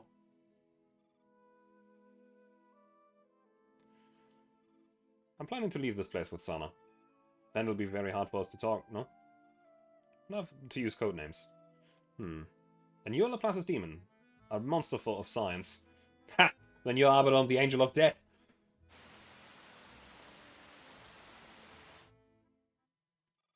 No matter how many times you lose your memory, no matter how the people around you present themselves, you never change your mind. I expected nothing less from my students. You don't seem to know her well enough. I'm very sorry, but the time we spent as teacher and student was far too short. Thank you very much for the follow, Ezrabin. Dear Meitner, I went to the millions of roses again. They've stocked some new records. I'll go pick out some later and send them over. As I busy myself with work every day, I often find myself reminiscing about the time we spent traveling after we graduated, about the joy of exploring different countries. We met people from different cultures with different ways of thinking. Such interesting days such were. I'm doing quite well. I'm enjoying the event so far. It's very interesting. By the way, word has it that Germany is about to experience a new technological boom. Apparently, a very capable and talented man is about to take over an important post. I wonder if you've heard of the name Rudolf von Oberstein. If this intrigues you, do try to get in touch with him. Blackwell, Berlin, 2051. I don't really know what exactly to expect from the event, but I find it very interesting.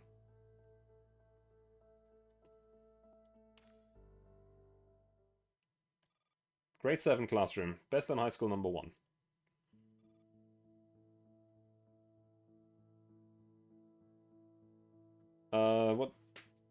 What games do you play? I mean, I play loads of different stuff. I play a lot of FPS in terms of Hunt Showdown. I have played through Dark Souls 1, I think 3 times on stream. Dark Souls 3, I think 2.5 times. I wanted to play through Elden Ring at some point in the near future, but I haven't gotten around to it because I want to play it in co-op with a friend, and time is difficult. I've played ARPGs, I've played through some... typical RPGs and JRPGs are not usually my forte. I'm oftentimes more of the militaristic game type. They interest me more. So play GTA 5, FIFA, Minecraft, sometimes Cyberpunk. I played through Cyberpunk last year, I believe? Or was it this year? It might have been early this year. I've played through a lot of games this year. But a lot of times I play through weird simulator games like Ultimate Admiral, which is very fun. So, yeah. I have actually read this before, so that's the same chapter again. I don't know why it's still marked.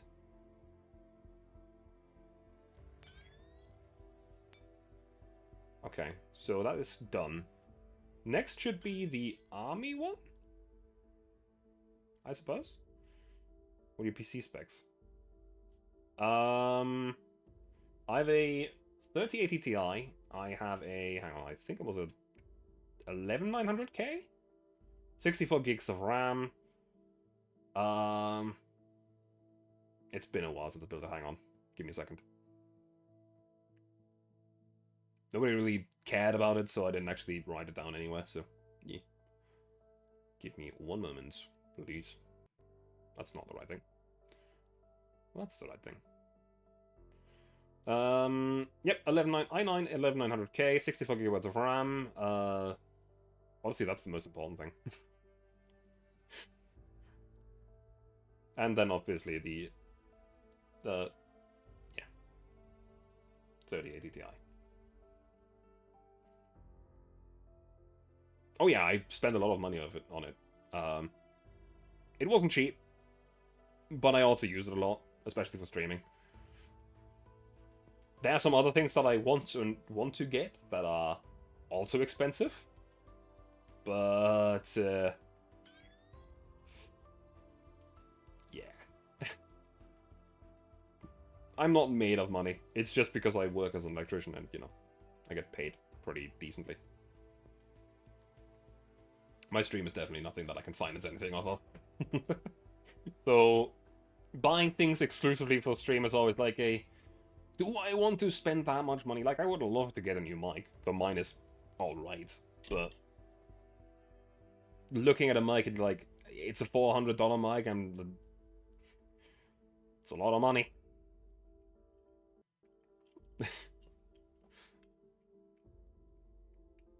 Anyway. SPI Evening, Red Tree. This should be the next part. Dear Blackwell, I don't think this is a good time to reactivate the Holy Grail, but I have no choice. I considered waiting until the preparations were complete, but the situation doesn't allow it. Oh, how I resent my past self. If I'd been more tactful, more cautious, I wouldn't be targeted by those assholes at the Relic Agency. Thank you very much. I hope you enjoyed and I hope you have a great time. I can't return to the States, but at least it's a 3-day wait. But it's at least a 3-day wait just to just for dexamethasone injection at the local hospital for us foreigners. Perhaps I was too weak and cowardly. It was already technologically feasible back then, but I was simply too scared. I didn't have the courage to get my feet to get to my feet again. But now I can't afford to hesitate anymore. I've decided to leave behind my old name and take a new one, Hella. Sana's eyes are closed as I hold her in my arms, but there are many. There may still come a day where she will walk again. Meitner, Moscow, 2051. So only 4 years after that encounter, it seems like Sana might have died, and she has put her name down and changed to a different one.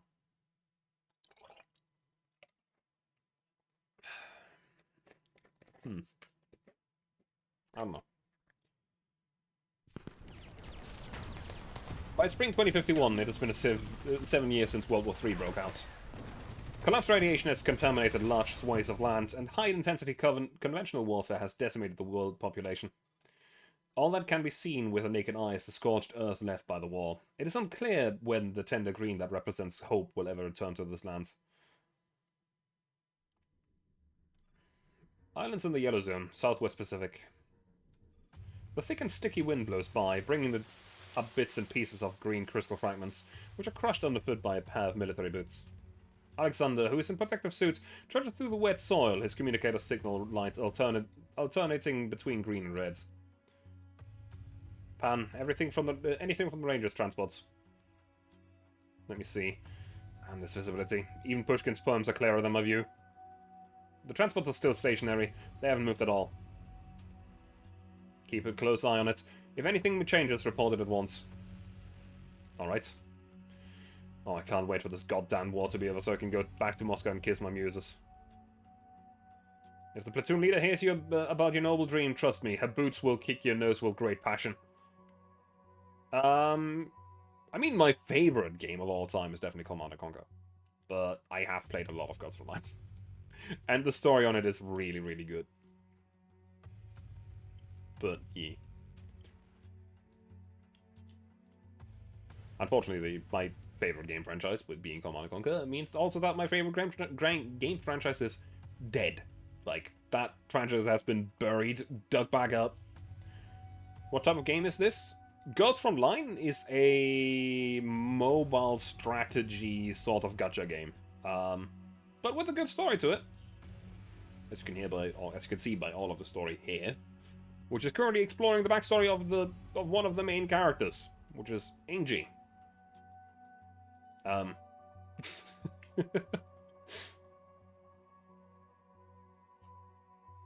While Command & Conquer is a RTS game, so real-time strategy, which is a franchise that's just been killed off. It's just dead. The soldiers monitoring the other sentry points snicker over the comms channel. What's so funny? She became a platoon leader without ever setting foot on the battlefield. Ha! Command College graduates are just different. Or you fuck.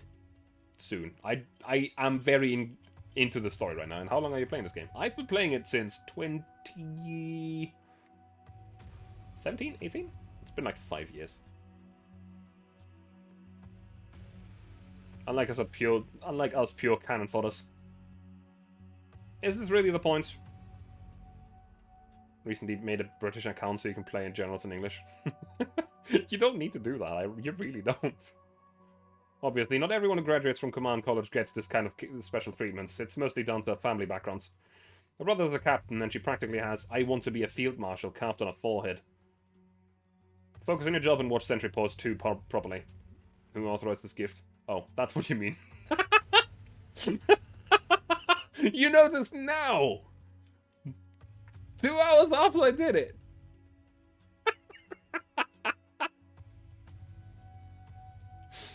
Oh, what do you mean? Watching a movie? Fair.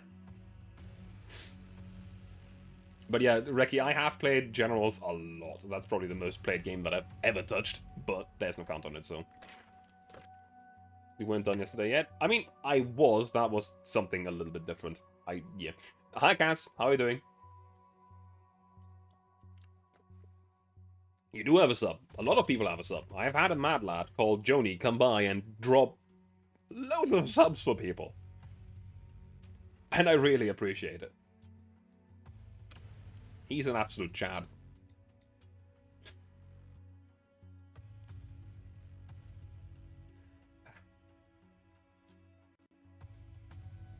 The platoon leader is determined to complete the first field mission with the flying colors. If you mess up...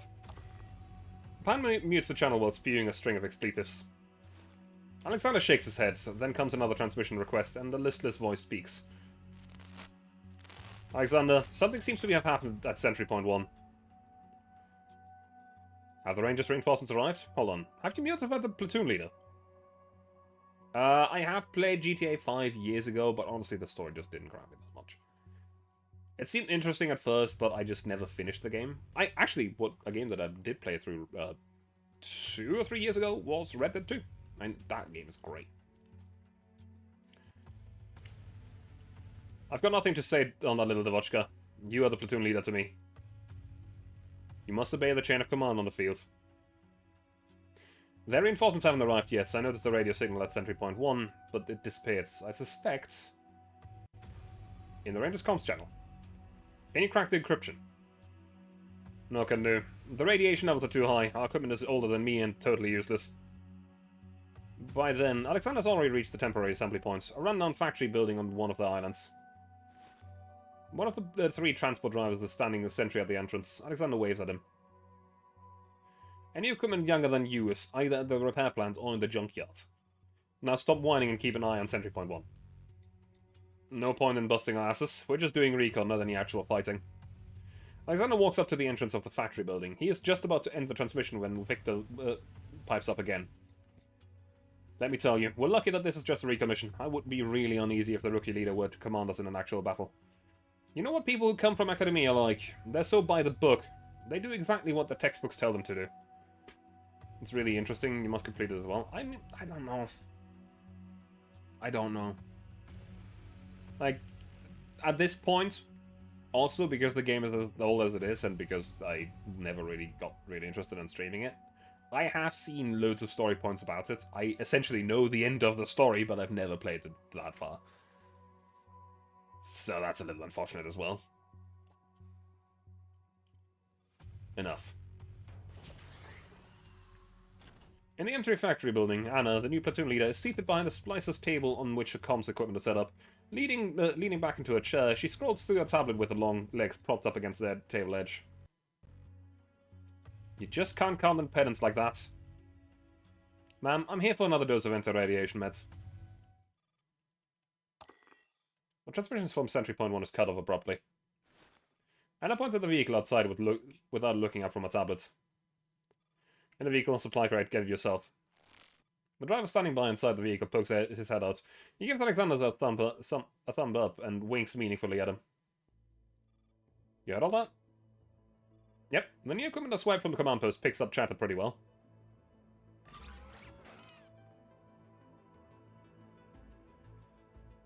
When Alexander returns from getting his new dose of anti-radiation medication, he finds Anna still staring pensively at the screen.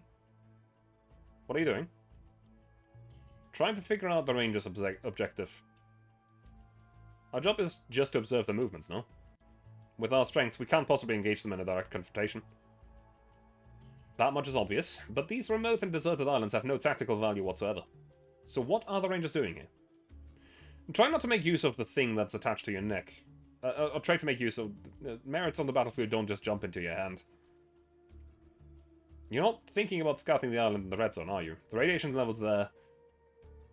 The radiation levels there are beyond what the human body can withstand, I know that. And aims a laser pointer at the holographic projection. The two sentry points are like two pieces of sesame on the topographical map. One of the islands is largely blank. The radioactive fallout has rendered the area impossible to survey. However, the Rangers think it's worth conducting a mission all the way out there. Who knows? This objective could earn us a couple of stars on a uniform, or maybe more. Alexander's not swayed by the prospect of being promoted. He gazes at Anna evenly. Ma'am, there are only 2 squads in 3rd platoon. Half of our men are new recruits conscripted at the beginning of the year. They're basically civilians given guns. It's worth a try. As long as we're smart about it, it isn't impossible. I thought you'd be different from the previous platoon leader. The Jankus who squandered his subordinates' lives? No. I'm nothing like him at all. He wouldn't think twice about sending you to your deaths, but I will make sure you stay alive long enough till the war ends, and you can go home as heroes.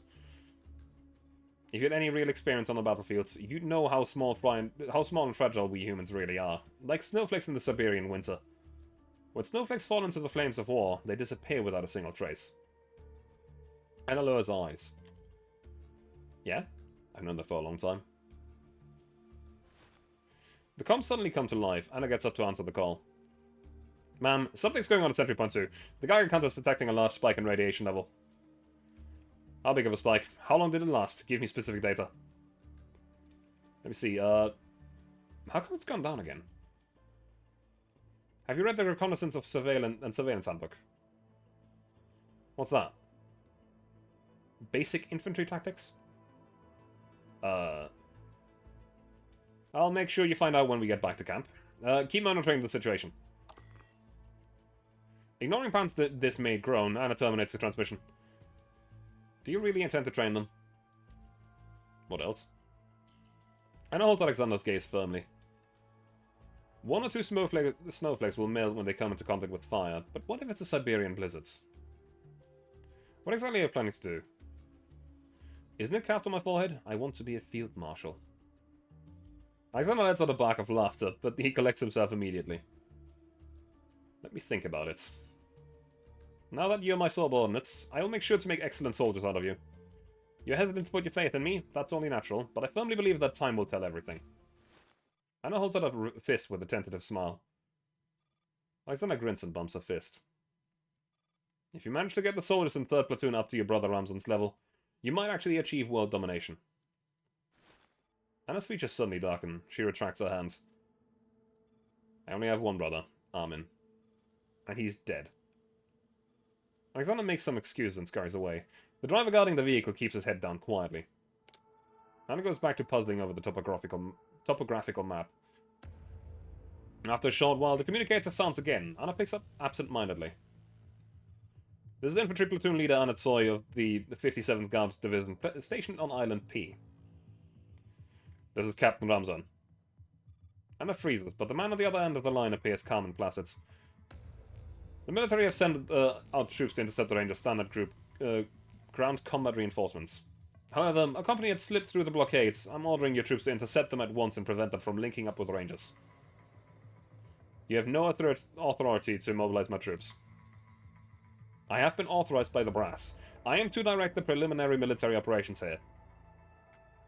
Captain, I must remind you that the 3rd Platoon only compromises 2 squads, which are currently split across 2 sentry points to monitor the enemy. We have minimal recon equipment and firepower. Recall them and set up a line of defense immediately. Just leave the equipment behind, so I'm coming with backup. That's an order. One last question. What are the Rangers doing in the red zone? At the very least, I need to know what the 3rd Platoon is fighting for. The objective is to capture a criminal codenamed Capita. This person may be in possession of top-secret information pertaining to the relic technology. That's all we currently know. Intelligence is still investigating the matter. It will take the main force 3 hours to get there. You and I are the only ones who can intercept the Rangers' reinforcements right now. Acknowledged, Captain. That's not good. That's not good at all.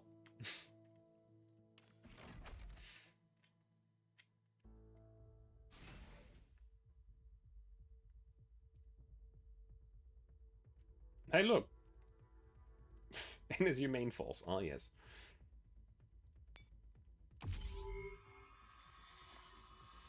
In this stage, the autocannon will only attack your units when Anna's heart rate is higher than 60 BPM. The autocannon can be disabled when Anna's heart rate is lower than 60 BPM. Okay.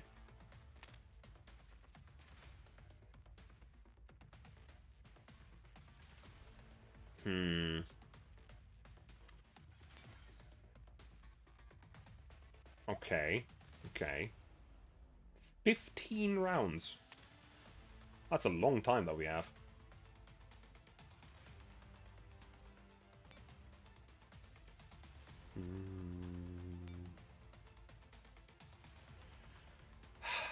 Cannot be directly commanded. Of course it can't.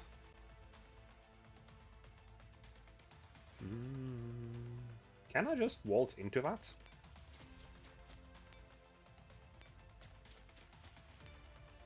Turn off. I totally can just turn it off. Okay.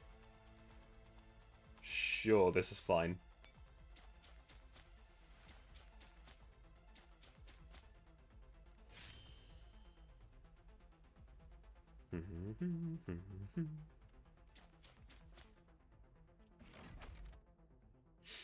Anna's still running around with that MP443.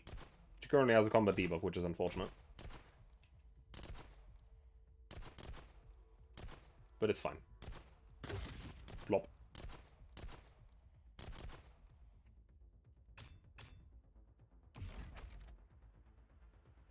Now, these maps are currently being played on the lowest difficulty. Simply because I want to go on stream through the story. There isn't really much I can do right now. I can just end turn and that'll be the mission. We.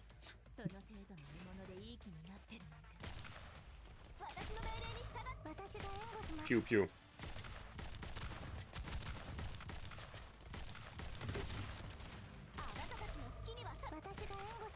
And that's the battle done. That is a lot of Russian guns here, though. Makarov, MP448, SVD, SVCH, and VSK. Now they should just blast forward to the command post, capture it, and we should win.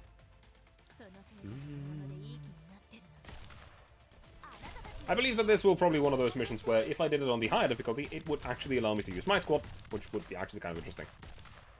I want to see. Maybe I should just go through them at normal difficulty, because the easy one is very easy.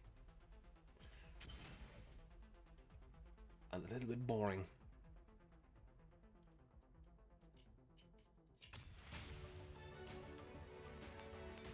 Yes, yes, yes. Let me see. What does the map look like if I go to hard? Still the same difficulty level. It's the exact same. Hold up. Wait a minute. Why is it the exact same?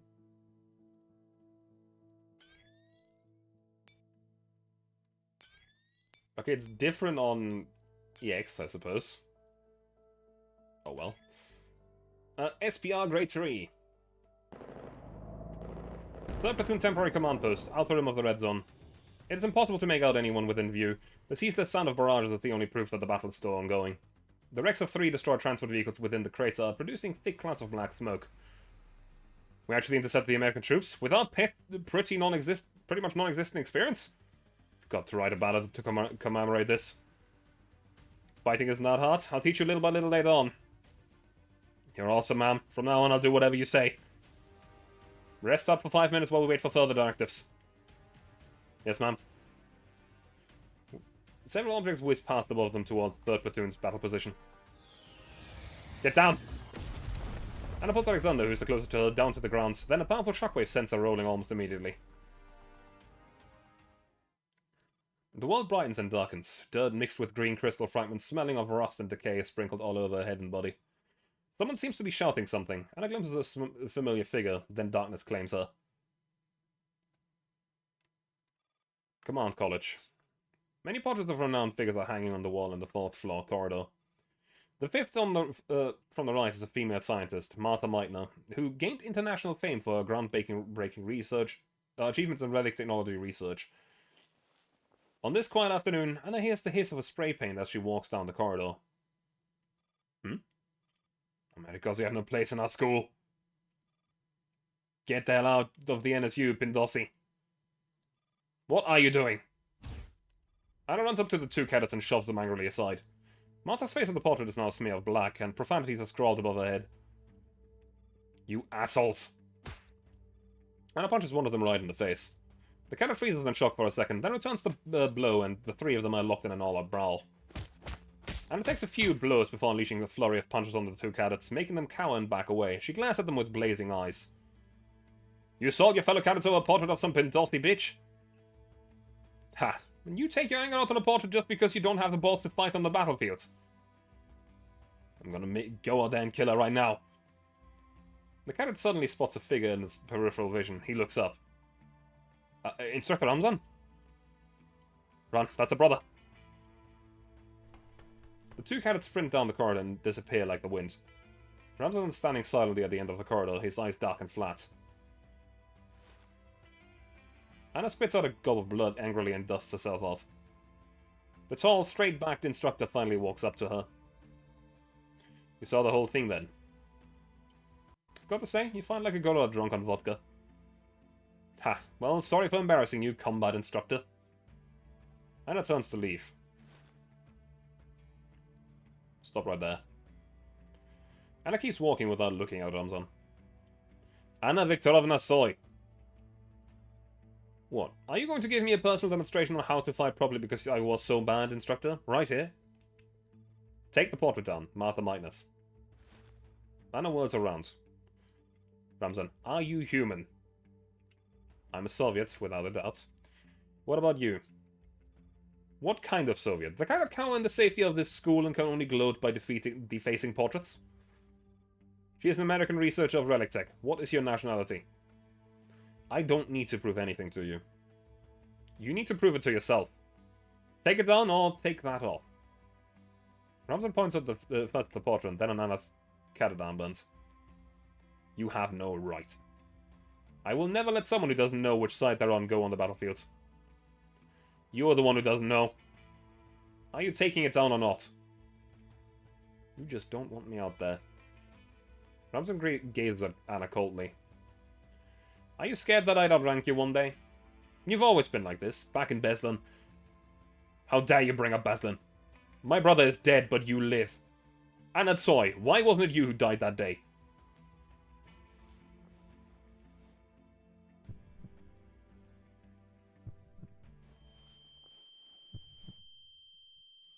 Anna can feel herself being dragged along. Her head is spinning as she had down the whole bottle of vodka.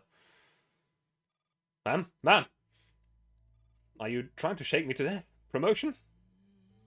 Anna's ears keep buzzing. She retches twice, but nothing comes out. Alexander rolls his eyes and lets go of Anna. He offers her a transparent bag labeled glucose. Drink this.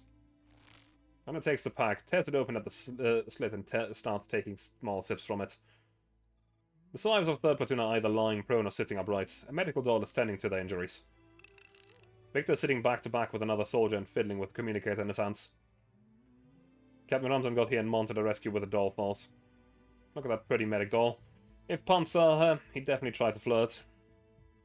The burly man suddenly starts blinking back tears. What happened to Pan?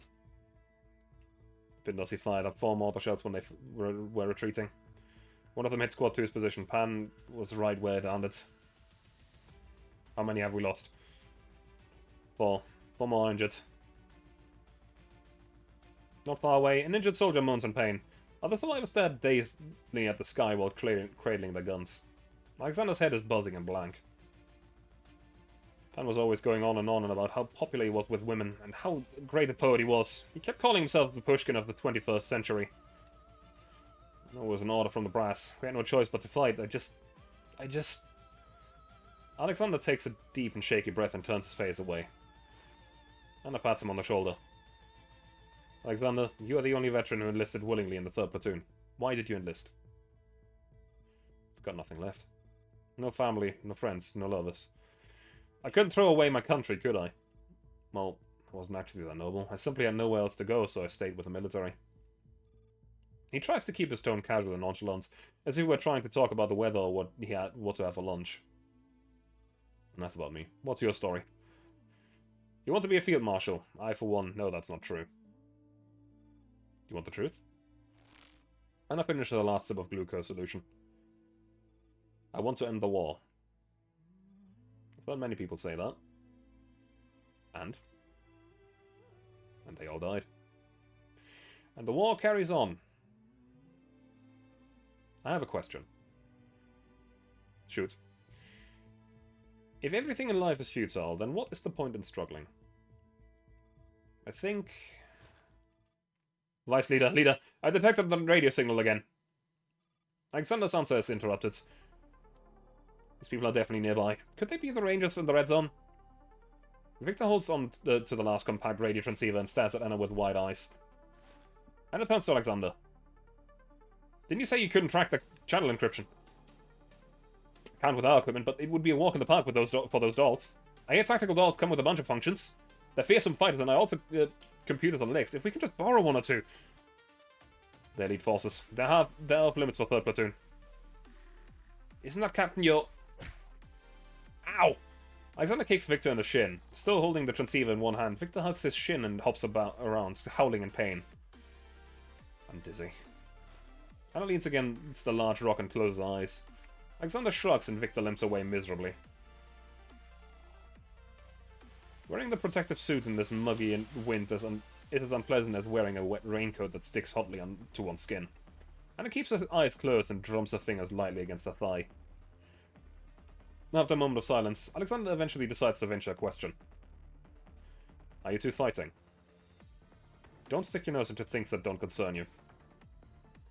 It's a good thing that you can still fight.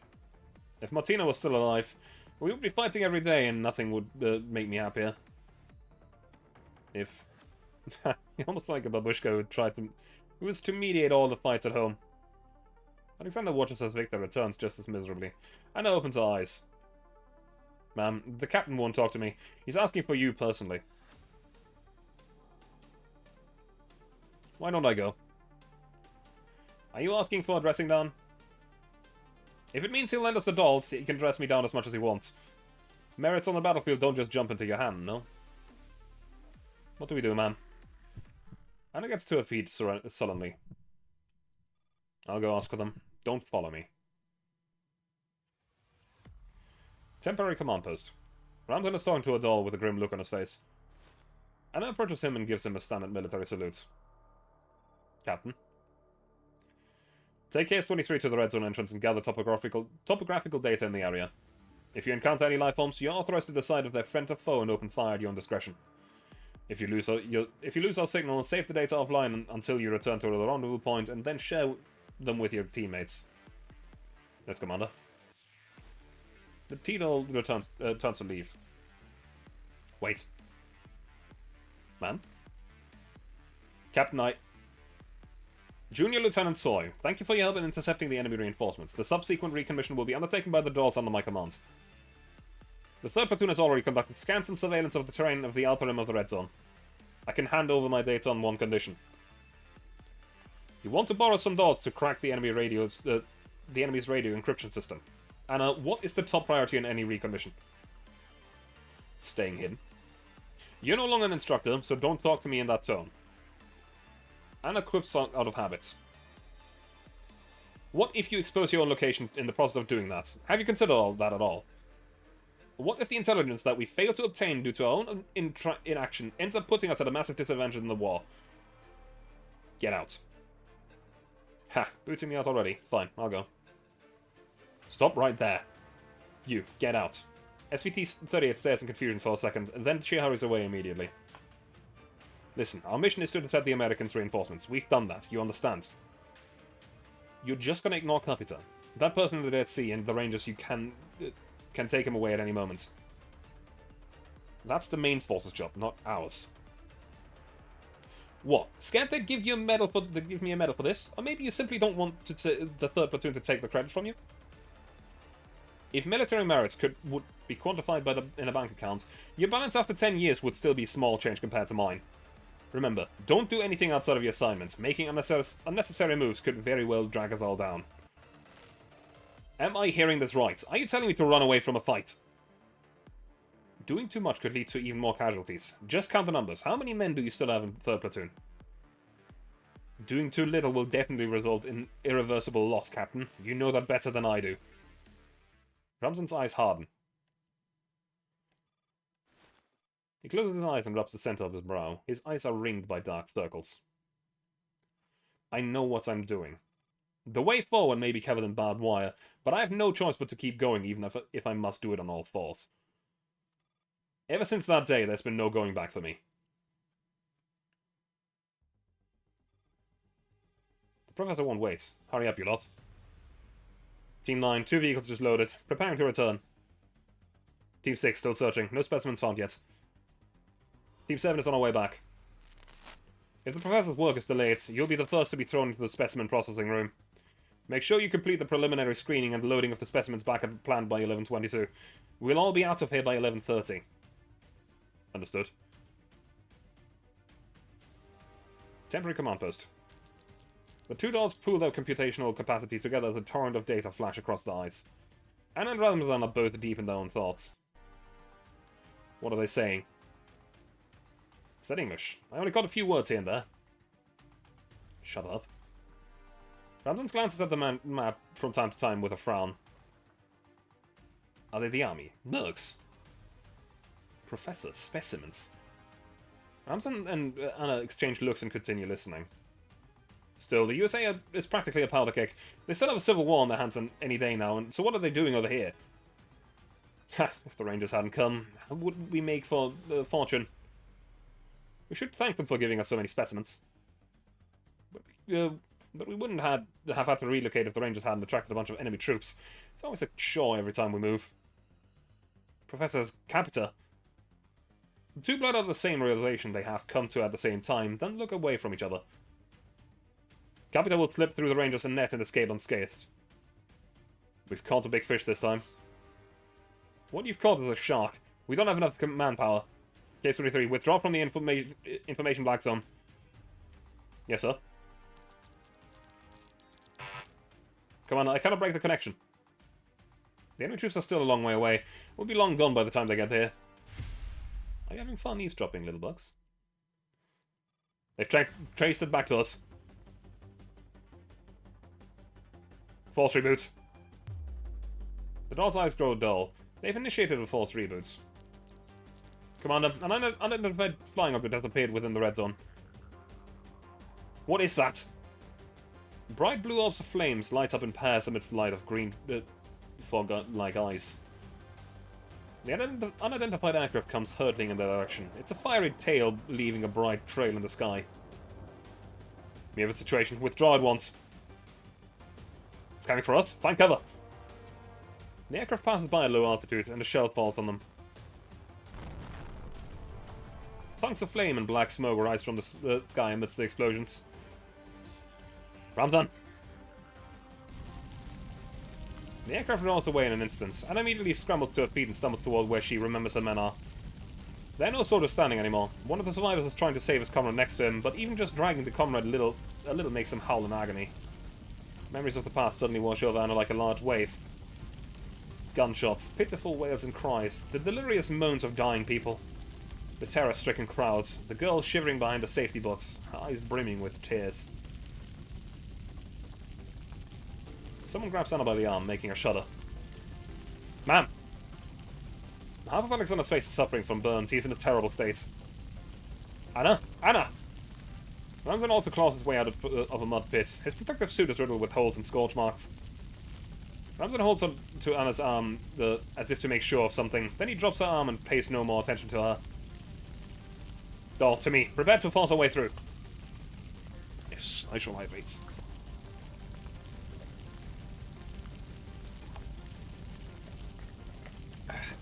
And not supposed to, yes. Let me just... stretch. Ooh.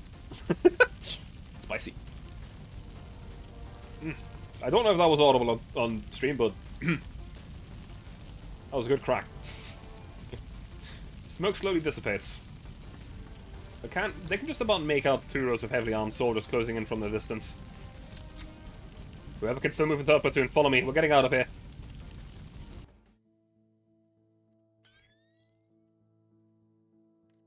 Okay. Neck and back cracks, to be honest. I think that was my back, maybe, yeah. I don't know if you could hear it. I really don't.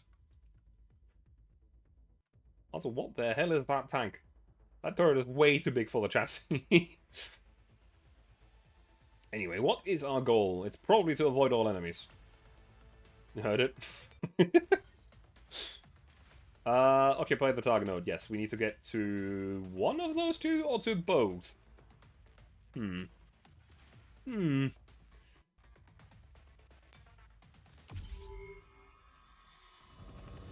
Okay, there we go, Ramzan. In the stage, Ramzan can disable the autocannon. Note that if the autocannon is not disabled, it can still be reactivated when Anna's heart rate exceeds 60 BPM. So let's move you first. I can actually move it this time properly.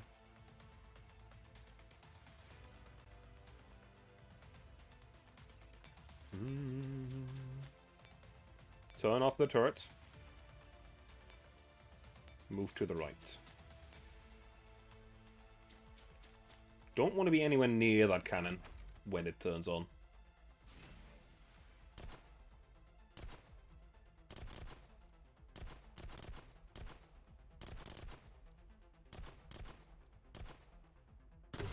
Plop.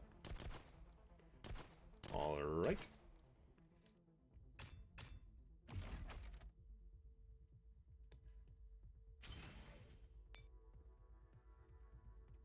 Okay, so those 2 tiles are dangerous. That turret is also currently active. We need to delay a turn. for Anna's heart rate to lower again, so the turret turns off. Then we can move Ramzan over to the right, turn off the cannon, and it'll be fine.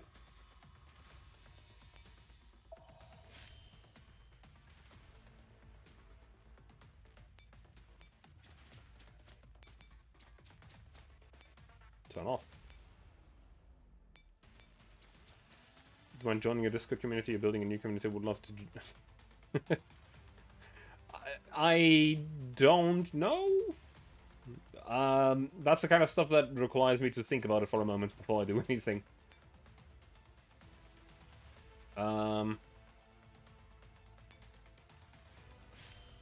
So, yeah. Like, in the end, I still don't really know you. I don't know what kind of community you're building. I'm careful about stuff, I suppose. I have the feeling that I should have sent the other guy here and not Anna. This was not very smart of me. You have other streamers as well in your community.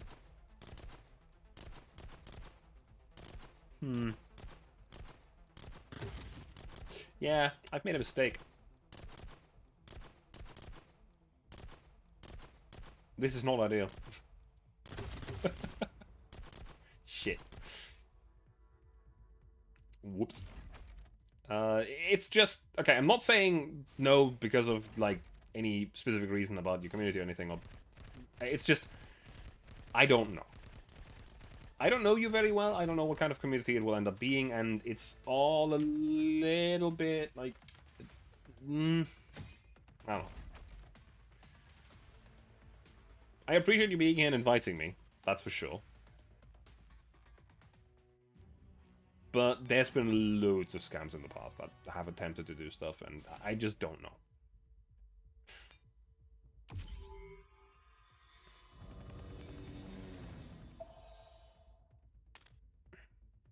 Now then. Could probably also just use the first turn for Ramzan entirely.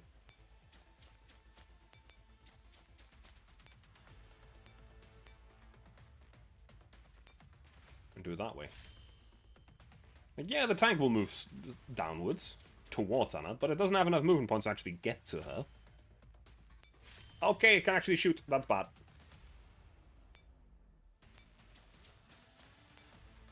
Also, I'm going to be honest, I'm not very active in Discord. Like, I have my own Discord server that I do use for my streams and the likes, and I'm relatively active in. But in general, I just don't use Discord servers very actively. I'm usually the person that lurks in Discord servers and just says something when I need to say something. That even comes to my own.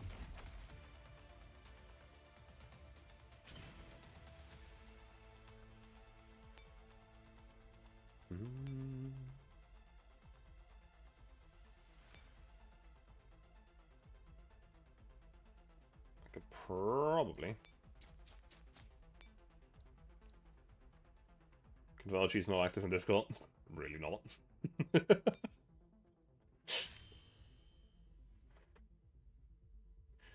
It's a bad quality of mine, that's for sure. Yeah.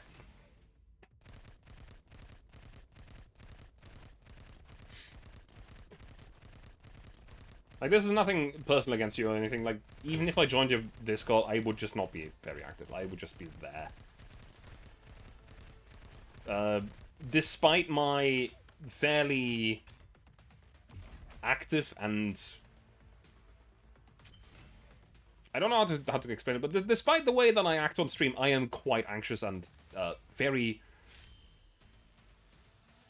drawn back into myself. I don't really talk to lots of people at a time. I'm probably gonna have to use one extra turn here. But...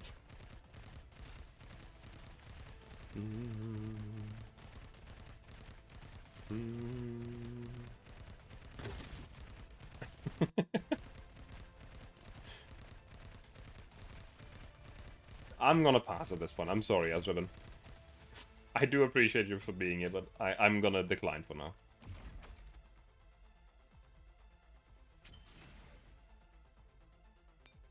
Extra turn here.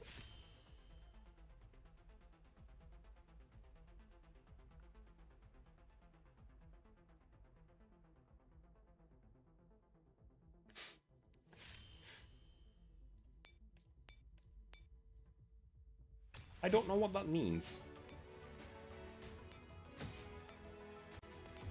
I genuinely don't know what that means in this case.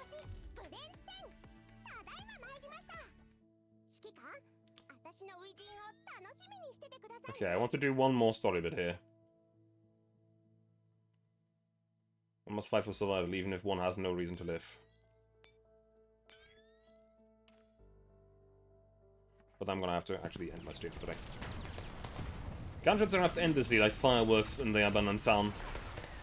And I will have to cover each other's retreats. Leave the third platoon in laying down. Leave the third platoon in laying down some suppressive fire now. Copy that, but I'm running pretty low on ammo. Do whatever you can.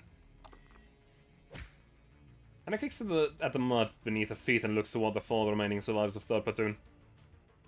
Contact the command post again. I've lost the signal. I can't. There are 3 more guys at the temporary rendezvous points. Get them to cover and support us. I have the signal, but nobody is answering. Conserve ammo and stay low. Anna locks onto a target through a scope and pulls the trigger.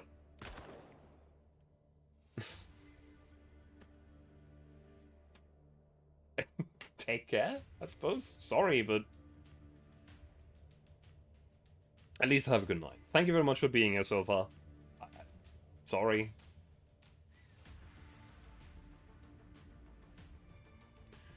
Enemy collapses and Anna ducks back and down immediately. A bullet whizzes past the wall that she's hiding behind in the next instant.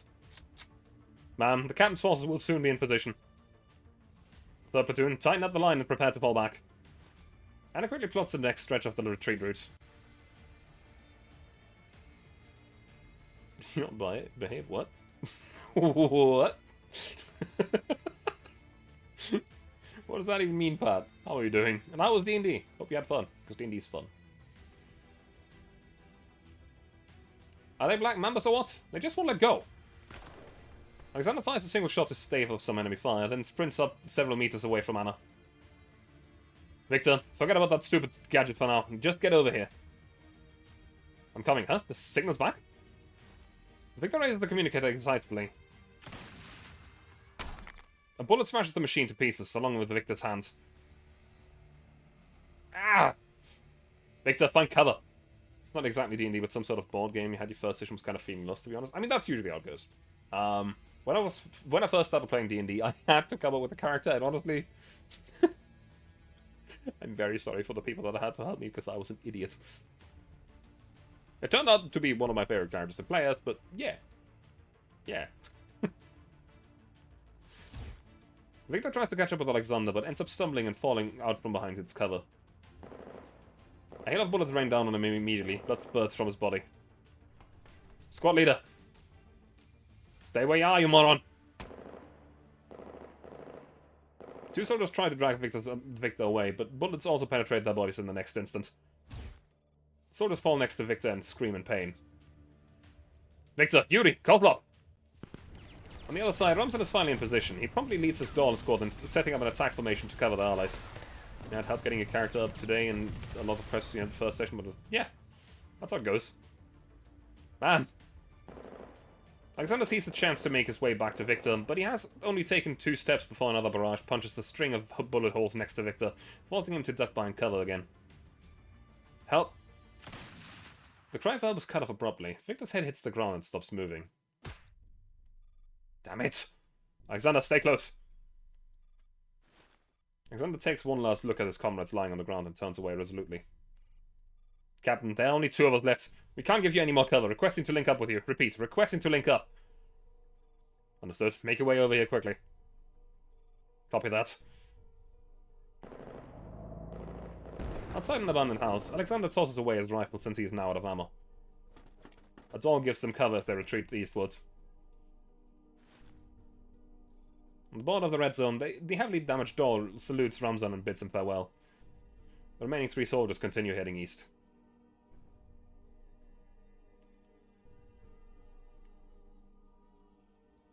Outside the temporary rendezvous point near the red zone.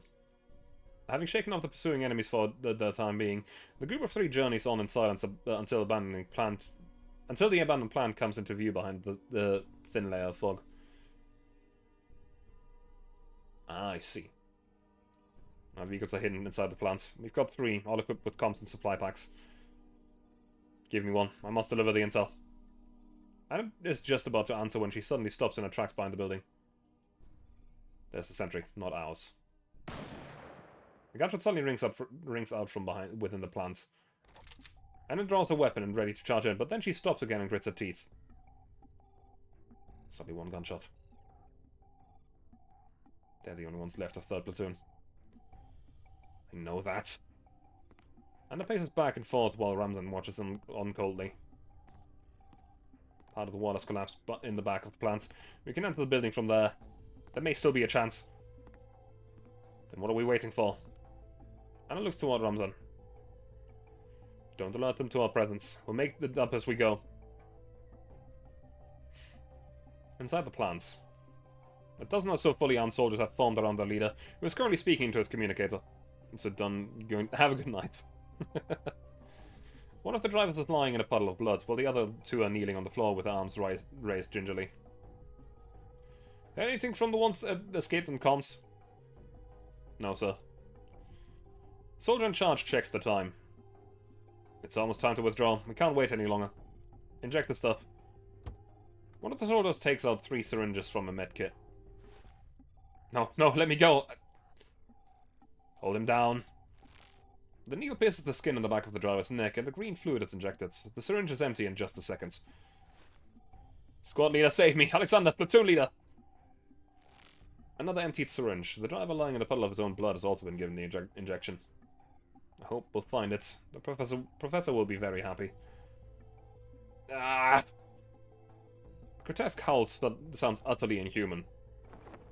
The 3 drivers' skin turns ashen, and their faces quickly become shriveled.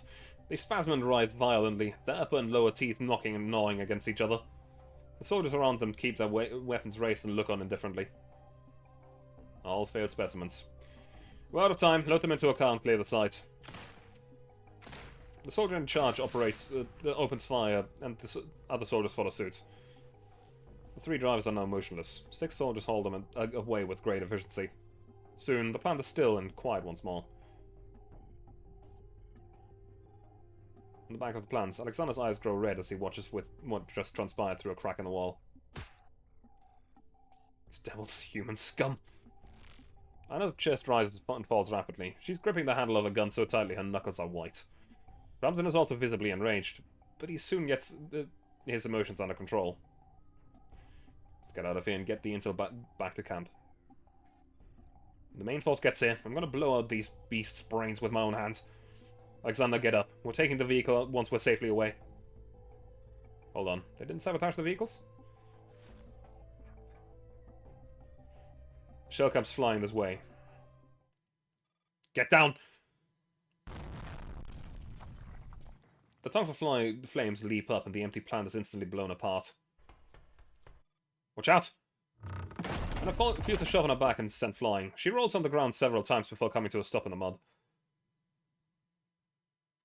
A wave of heat and dust rolls over them, and the small chunks of rubble rain down from above. Ramsden sweeps the debris of himself. The artificial limb that he used to shield his head with stood the impact, so he's largely unharmed. Alexander?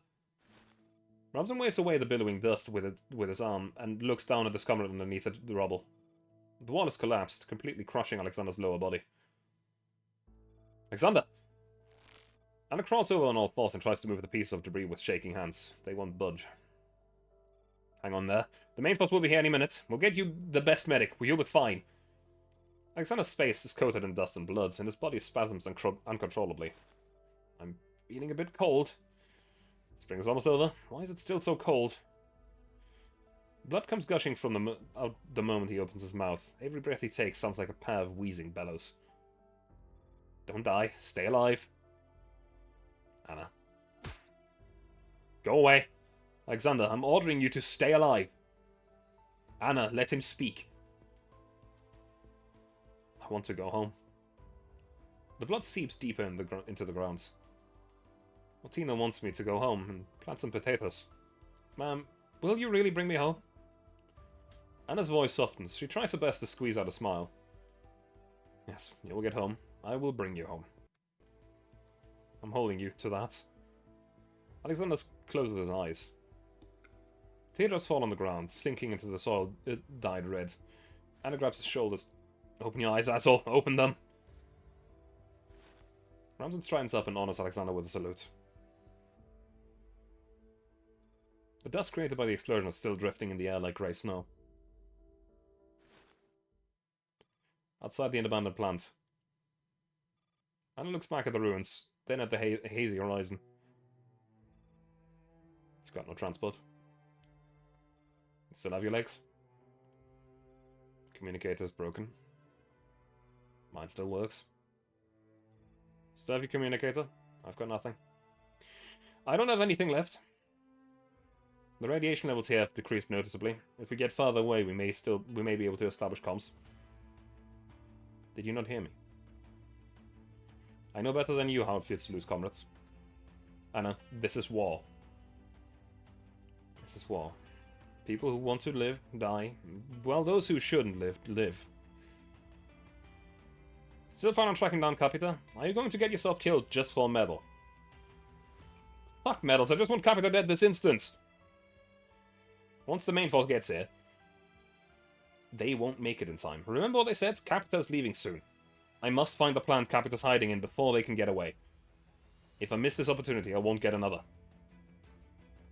Okay, so you kill Capita, and then what?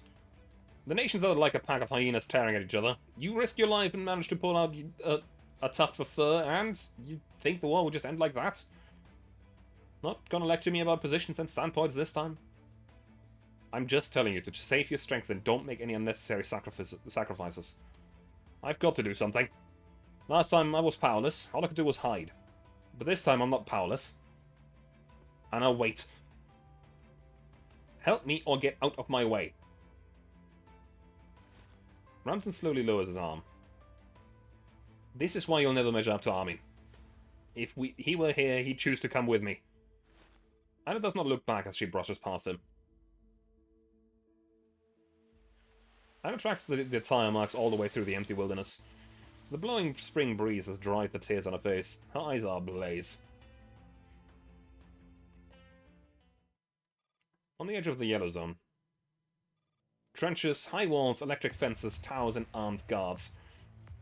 At this moment, the gate to the front yard of the plant is wide open. A convoy of 8 cargo vans drive away, and another immediately lines up to take their place. Soldiers continue to load all sorts of supplies and crates into the vehicles.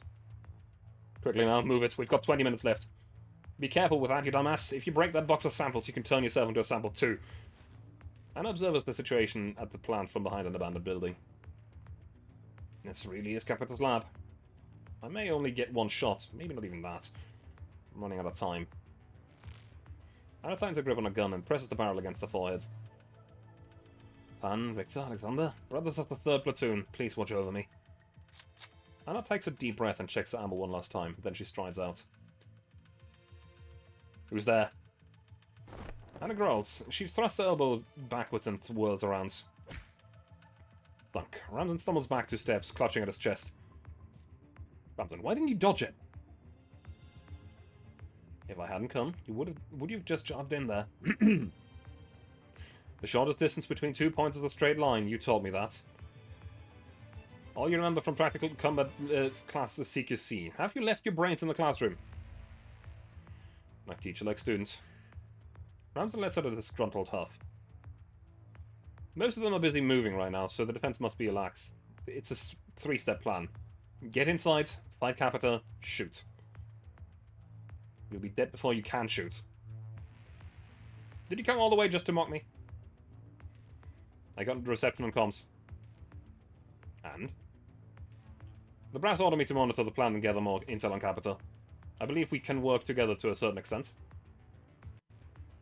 I'm not here for intel. Whatever. You do your thing and I do mine.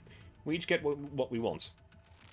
Now pay attention, rookie. Let me give you a proper demonstration on how to infiltrate an enemy camp. However, this is actually where we're going to leave it for today. It is a lot of talking and reading during these events. But goddamn. I am really into the story. As usual. And honestly, I want Angie to be fine at the end of this. Though I have the feeling that she won't be. She is by far the most interesting character in the main story, and, yeah. Yeah. I don't know how it will go from here. I really don't. I am going to quickly check who I can rate for today. Let me see who is currently streaming. There is quite a few people. And I am choosing to go and raid... Who are we going to raid?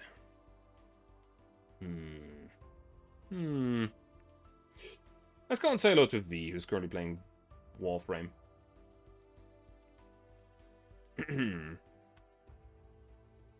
Let's go and say hi, as I'm going to end my stream, and be back tomorrow, where I'll probably be playing more of this.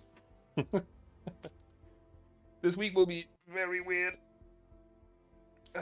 This is all not exactly scheduled stuff, but honestly, I'm just really into the story, and I want to see where it goes. So, yeah. I have been waiting for this for quite a while, and, you know, we do know that we infiltrated the tower in the Black Zone. We lost, essentially, contact to all of our squads there. And I just want to know, do they manage to get back out? Do we get 45 and 9? Do we get 416 and G11? Actually, the G11 has been not there for a while now. But anyway, I'm going to call it here. Have a good night, and I hope to see you again tomorrow. Bye.